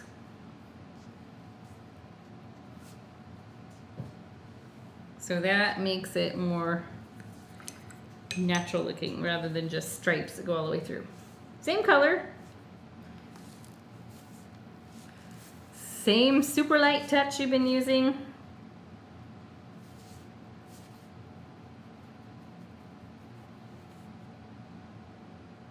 And the cool thing is, if it ends up being too harsh or you end up with having too many, let it dry, it won't take long. Glaze over it with some more orange, and that will soften everything up. You may or may not need to outline it again. Just glazing over the top might just kind of fix it all up for you. I'm gonna decorate the scarf while this dries. Then I'll do the highlight on that one and we'll be done with this one outside of the glitter. I decided I wanted to do polka dots on this, and I'm going to use the handle end, actually this one, handle end of my smallest brush in red. And I just literally stamp little dots.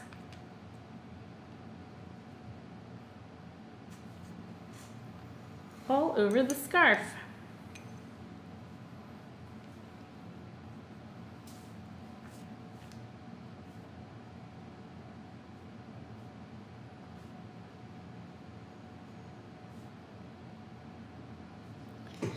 Stripes or plaid. You know, I think my would work good. My I like that. snowman I painted last year was one of my favorite paintings that we've done of mine. that I've done in here.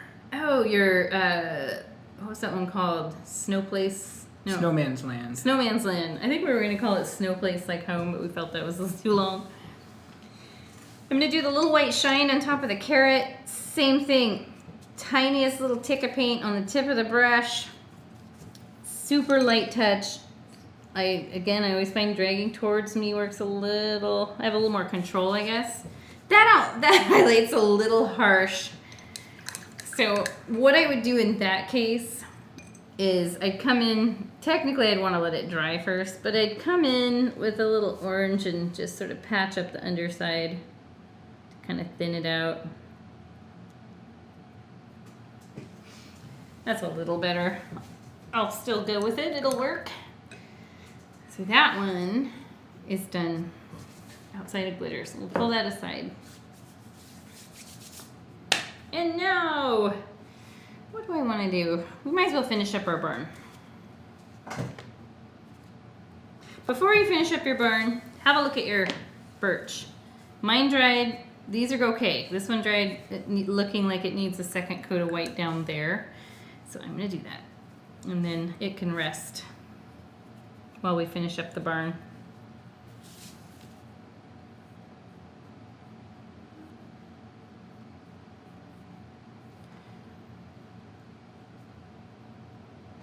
Okay, set that aside.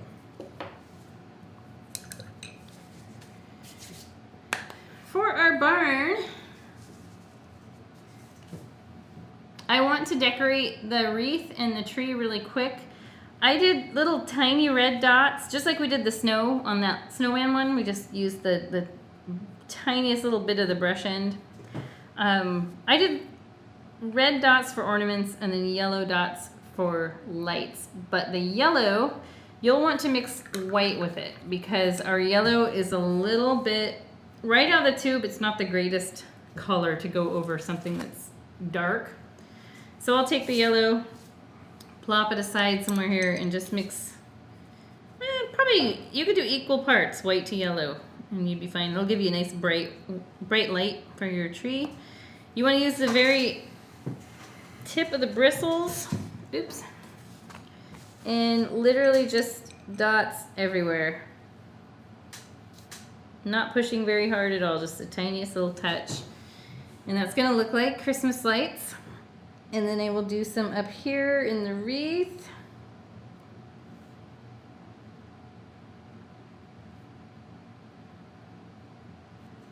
And then I'll wash the brush and I'll put some red dots on there for ornaments done exactly the same way. They can be on top of, in between, doesn't matter. This is something that could be left off too.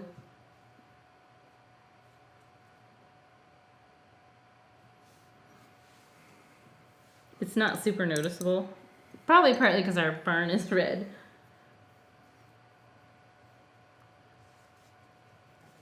All right.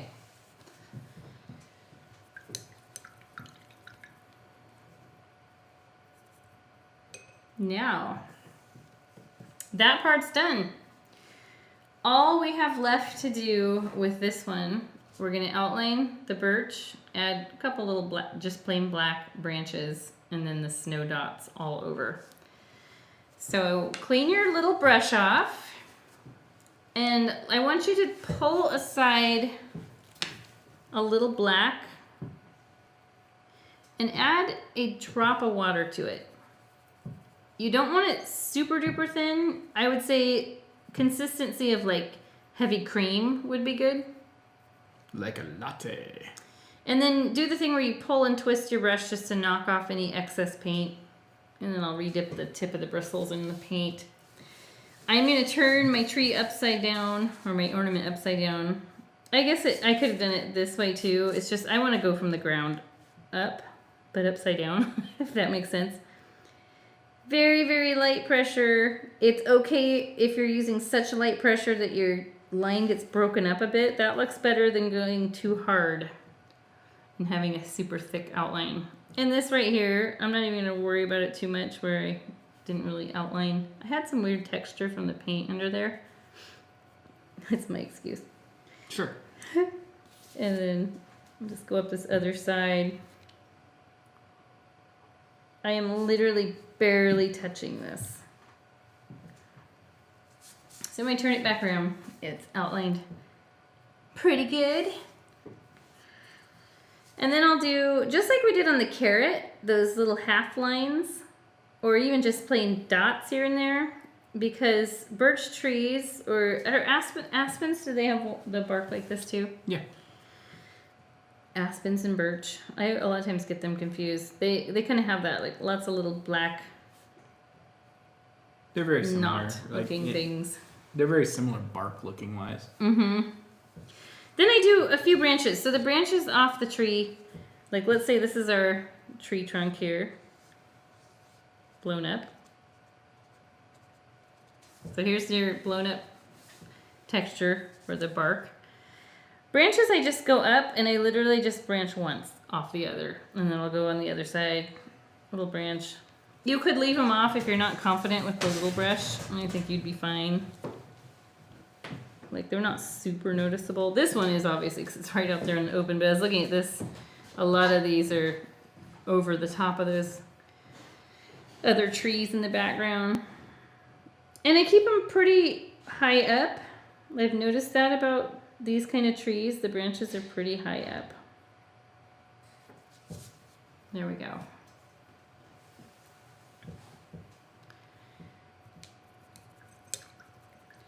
And now it's snow time. Just snow dots all over. Make sure you put some over the barn, like this one. And then we'll be done with that one and ready to glitter as soon as we finish the last. I've probably called this birch lots of times, and I probably called it aspen lots of times. There's not a whole lot left to do on this one, so we'll be done pretty soon. All right, so I'm gonna take and just poke the tip of the bristles of my little brush in the white and literally just dot snow dots everywhere.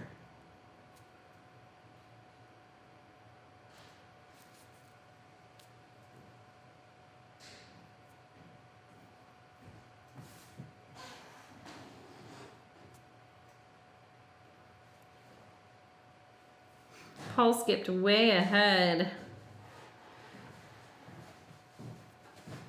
He's already got his barn finished. I haven't done the glitter yet. I've never seen you do such good small brush work. It's these brushes. Nice. Well, that's good to Dude, know. try this. Try this one. Oh yeah, it's like a detail. So super fine. Oh. It's not as, it's weird because it's not as stiff as the one I'm working with. So like I automatically want to put a little more pressure on. With little brushes, I'm more of a dragger. Okay. So that softness and flexibility works better for me for doing fine detail. Well, if you're really good with the small brush and you want to paint a tiny little cardinal in the branch, feel free. I'm not going to do that. This one is done. Yay. Except for the glitter. Except for the glitter. Let's finish up this guy. Not a whole lot to do. So remember the color we made back here? That was, I made orange by mixing red and yellow. It was like 2 parts yellow, 1 part red. And I put a little black into it. Put your black into it. So, little brush. You might already even have some orange laying around. I do. It thickens up as it dries, so you might, if that's the case, you can mix all new, or sometimes I'll just add a drop of water to it. It sort of refreshes it all. We could technically use black for this part, but I felt like with the trees being brownish, it would be nice to have the outlines be that way too. And then do the thing where you What is the thing, Jenny? pull and twist. So if you have globby paint on your brush, then I'll just redip the tip of the bristles in the color. So we don't want to start fine outlines with globby paint on our brush. And I'm just going to carefully, just like we did on the barn painting, very carefully, light touch, just hover over it, outline I started out pretty heavy up here. I should have started from the bottom and worked up. And it's okay if your outline breaks a little. It actually will probably add to the more rustic look of the tree bark. Finally, they're going to be defined from the moon, or if you want to think of that as the sun. I know it kind of looks like daylight because of the light wood color, but I like thinking of it as the moon because of the glitter. I always think of this as being the moon. It just feels like it to me. Yeah. Winter moon.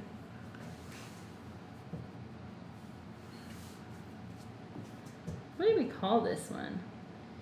I keep calling, yeah, it was called Aspens.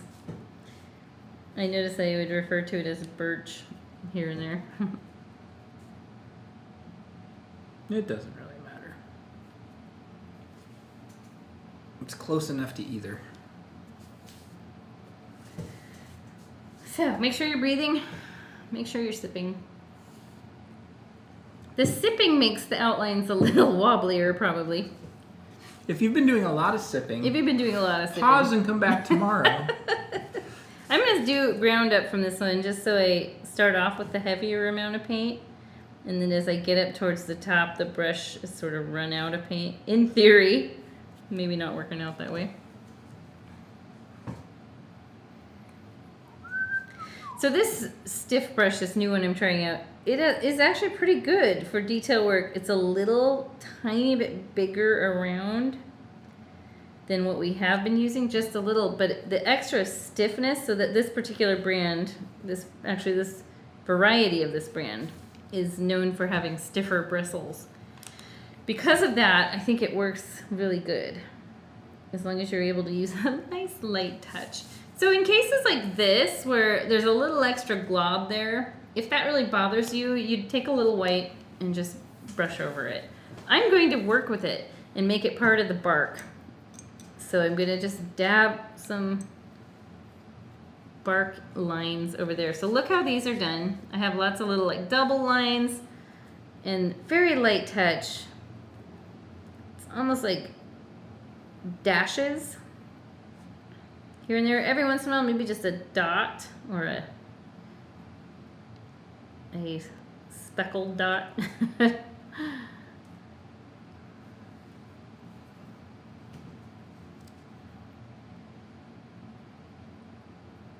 I like to do a lot of these little double lines. I feel like that looks more like what I want it to look like. Sometimes they'll go halfway across. Sometimes they're just like a tiny bit. This one went almost all the way across. I wouldn't do that too often because you really, most of the time, you're just seeing part of them.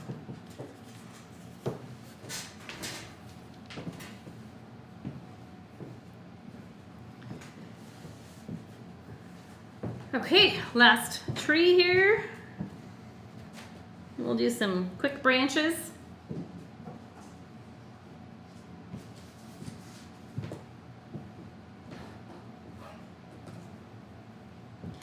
Now, what we're doing right now, if it ends up being too harsh, that's more often than not, that's the case, and it's just because you're learning how much pressure you need to put on the brush.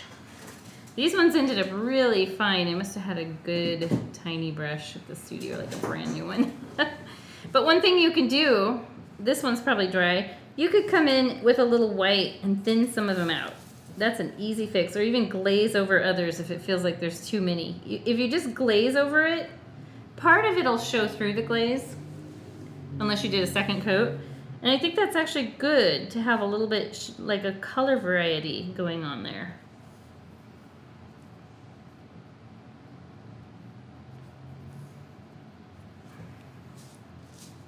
All right, I'm not going to worry about that too much more. These branches are solid black.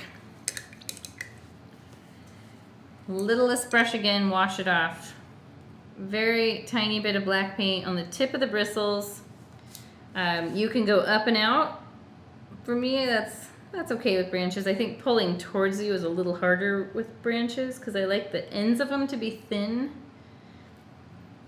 And when you pull towards you, you're starting with the most most of the paint on the brush. So if you're going up and out, your brush has kind of run out of paint enough to have a thinner, technically, in theory, have a little bit thinner end to the branches. And the branches can crisscross, like I can make one that crisscrosses over this guy. That'll make it a little complicated with the glitter and moon, so don't do that too often.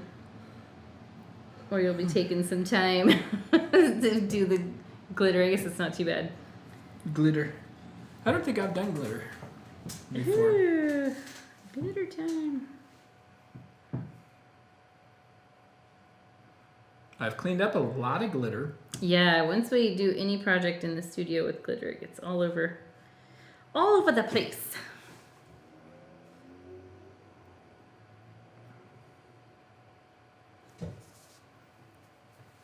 Yeah, definitely the finer brush than the one I'm working with is better for that. But I don't know, I felt these are kind of thin. Those would break off in a windstorm. These new ones are more robust. Okay, leaves are easy. We don't have to wait for any drying because we're just using the handle of the brush. Shouldn't cause any issue at all. Color-wise for the leaves, I did yellow and orange. So red, and like 1 part red, 2 parts yellow is good. Add a little white if it seems like it's going to be too transparent. Just a tiny bit. You don't necessarily want peach. And then for the yellow on its own is pretty see-through. It's not my favorite shade of yellow. So I will do what I did with the lights on the barn tree. And I'll just mix a little white and yellow together.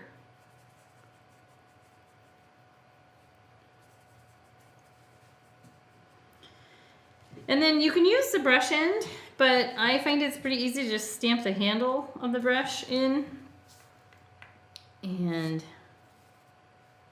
load it up. I would not put too many over the moon because you're going to want to paint glitter over that. Or you're going to paint Mod Podge and glitter over it. And having to go around these little leaves is a little harder. So you can leave it. They would be falling down here too. I have a good amount of yellow in there, so now I'll go for some orange.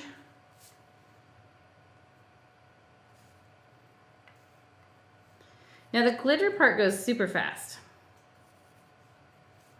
And it doesn't take much glitter. It probably gave you more than you'll need, so if you have if you want to paint the back of these, I know it seems like such a small amount of glitter, but it goes, there's not a lot. Like on here it's just the moon, unless you want to add bits of other, you could do some red leaves on here too if you want. I don't do too many. I mean, I wouldn't do too many, because they kind of draw a lot of attention. I almost washed in my wine. Actually got a little dip in there. Right in the glass. Didn't make it in the liquid. Wash the brush. And now we are done with all painting. And we're going to add glitter, which on the photos I posted of these, you can't see the glitter. And I tried to like move them different ways. But in the video, look at that. They just look so cool. Look like something you'd buy at like Pottery Barn. Maybe. But you made it yourself. You made it yourself. Depending on how your small brush work was. Look like Pottery Barn. Okay, so let's start with our driest ornament, which I feel like is probably the barn. And we're gonna glitter it up. So this time, if you have a chance, you might do clean water if your water is like has any reddish tone to it. Mine's just gray, so I think I'm gonna be fine to just go right for Mod Podge. And let's just fold our palette back. Let's start a new sheet. Let me get rid of that. These palettes are really cool. We're not really zoomed out enough, but it's a whole pad of this waxed paper. It's like parchment paper. And so when you're done, Like we just tore one off, and we have a clean one now for Mod Podge. How much are they? $6, I think. Yeah, GoBox.com. and there's 50 sheets per pallet. 50 paintings you could get done here. Okay. Mod Podge, you don't need much at all. I'll give you your own little stash, Paul. You don't need much, but you need too much. So let's talk about where we have glitter on the barn. I have it on the snow. I skipped the tree, but I put a little Mod Podge over the black branches because technically there would be snow on there. You can barely see it when I turn it. On the roof of the barn. If you want, you could do some glitter on the snow parts of these trees back here. I didn't on this one, but you totally I think if you did, it would take away from the 3 dimensions. It might. Yeah, I think you're right. So I'm going to take my littlest brush, and I will start with the major area, since it's the biggest and it's going to take more time. How long does this take to dry, the Mod Podge? How much time do we have to work? It dries really fast. So this is basically, like, I think all Mod Podges, and I could be totally wrong, it reminds me of just thinned out Elmer's glue. That's what it is. I hate the smell of it. It's like, ugh. I think that's exactly what it is. So I painted down here, and I work pretty quick, and I do the roof. And the cool thing about what we're doing here, if you have a spot that like it dried and the glitter doesn't adhere, just redo it. Paint some Mod Podge back on that spot.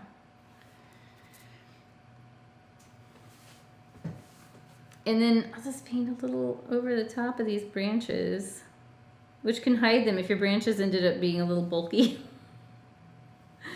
The glitter will hide it. All right, got my little baggie. So I literally will just pinch out some glitter and sprinkle it pretty liberally over the parts. This is why you want to make sure all the paint is dry on your ornament, because if you came in with wet paint, wherever is wet, the glitter would stick to.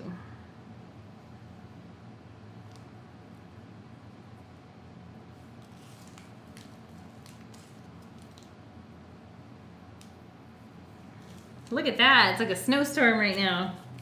And then what I'm gonna do is I'm just gonna tap it off. And if you're one of those savvy people, you can scrape this glitter back up and put it back in the bag. So if you find any spots on here that look like, oh, I really would like extra glitter there, go ahead and do that later. The other thing, after this all dries, now this has to be done after it's all dry, any glitter that's like on top of areas you don't want, you can take one of your clean brushes, it has to be dry, and you can brush that excess glitter off. But your brush has to be dry and the ornament has to be dry. All right, next, we were just working with that birch one, so or aspens, let's go for Snowman. So I have these red dots that are still a little bit wet. I'm not gonna worry about it. I think if glitter ends up on those, it's gonna be an extra bonus. So I want to clean my little brush off. I guess I didn't have to because it's just Mod Podge. Let's show where we have glitter here. I put glitter on the snowflake. I literally just kind of sloppily traced it because Mod Podge dries clear.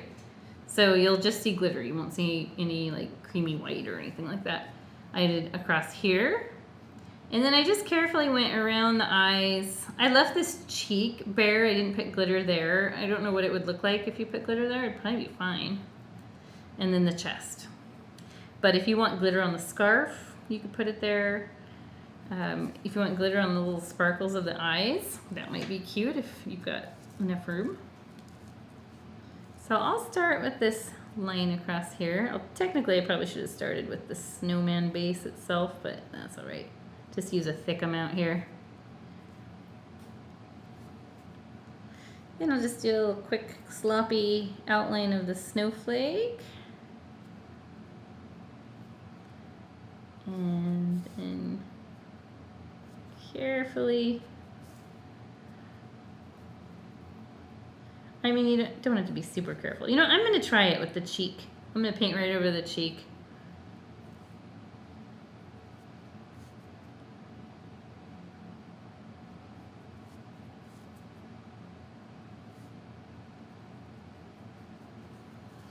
Don't worry about being too, like, detailed here. I don't think it's a problem if a little glitter ended up on the carrot or on the mouth. This part down here is a lot easier. I use a pretty thick amount of Mod Podge just so it doesn't dry too fast. And now it looks like I'm ready to glitter it. Here we go again. I've got a little here I can pinch up.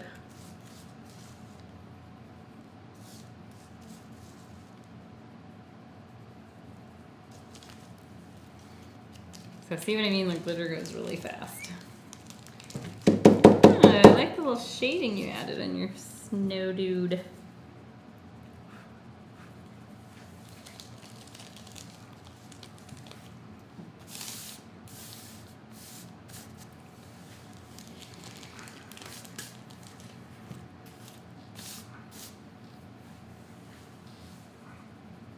Yeehaw.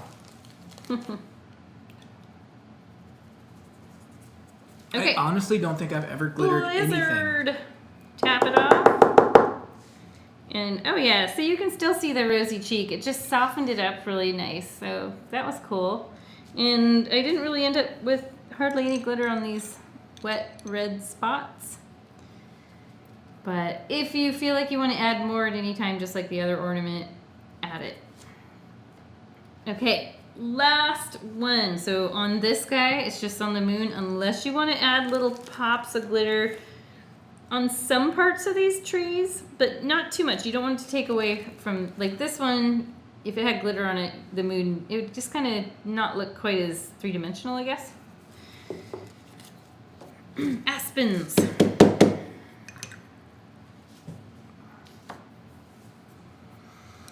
The glitter really, the moon sort of disappears right now as we have it, so the glitter really does help bring that back.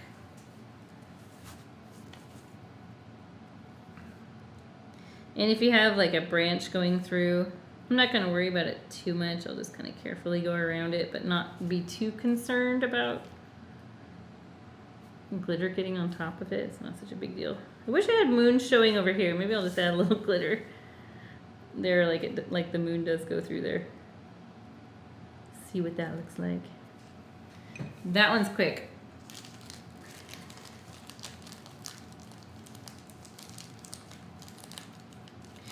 One of my employees, who she's one of the bartenders there. In fact, actually she was the studio manager till she had to go full time at her other job. She hates glitter with a passion because once it's there, it's there. But I'm like, you know what? She used to complain about cleaning it off the floor, that it never comes up. I'm like, you know what? I think some glitter on the floor is actually kind of fun, so just leave it. All right. There we go. Look at that. Do-do-do-do. I can add more. Anytime you want. Let's see how it works over wet. Not very great.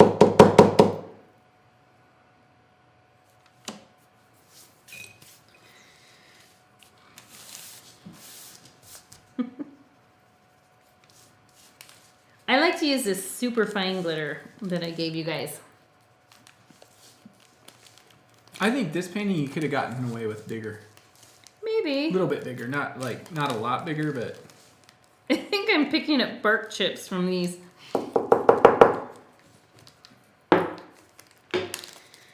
Okay, let's put them on top of this. What's that? This piece of bark. There we go. yay. On the ugly paper towel. But yeah, they look really cute. I like them. You know what? Let's put them on this. Oh, you scraped up all your glitter. I tried to. Wow, you actually cleaned up. That's nice. You're the only person laughing. Okay, so then you just want to thread your twine through after it all dries, and I just tie it in a little knot. But the other thing you could if you have a skinny ribbon or something you want to use, that would be cute. Let's grab our wine bottle, Paul. I'm going to show how they look over the wine bottle.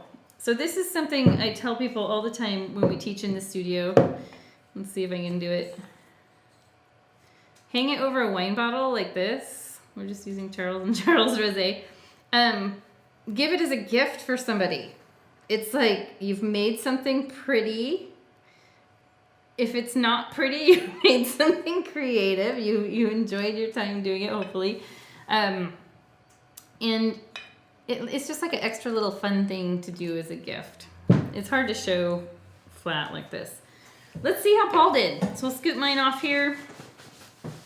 I like putting them side by side so you can see the differences of how we paint completely different.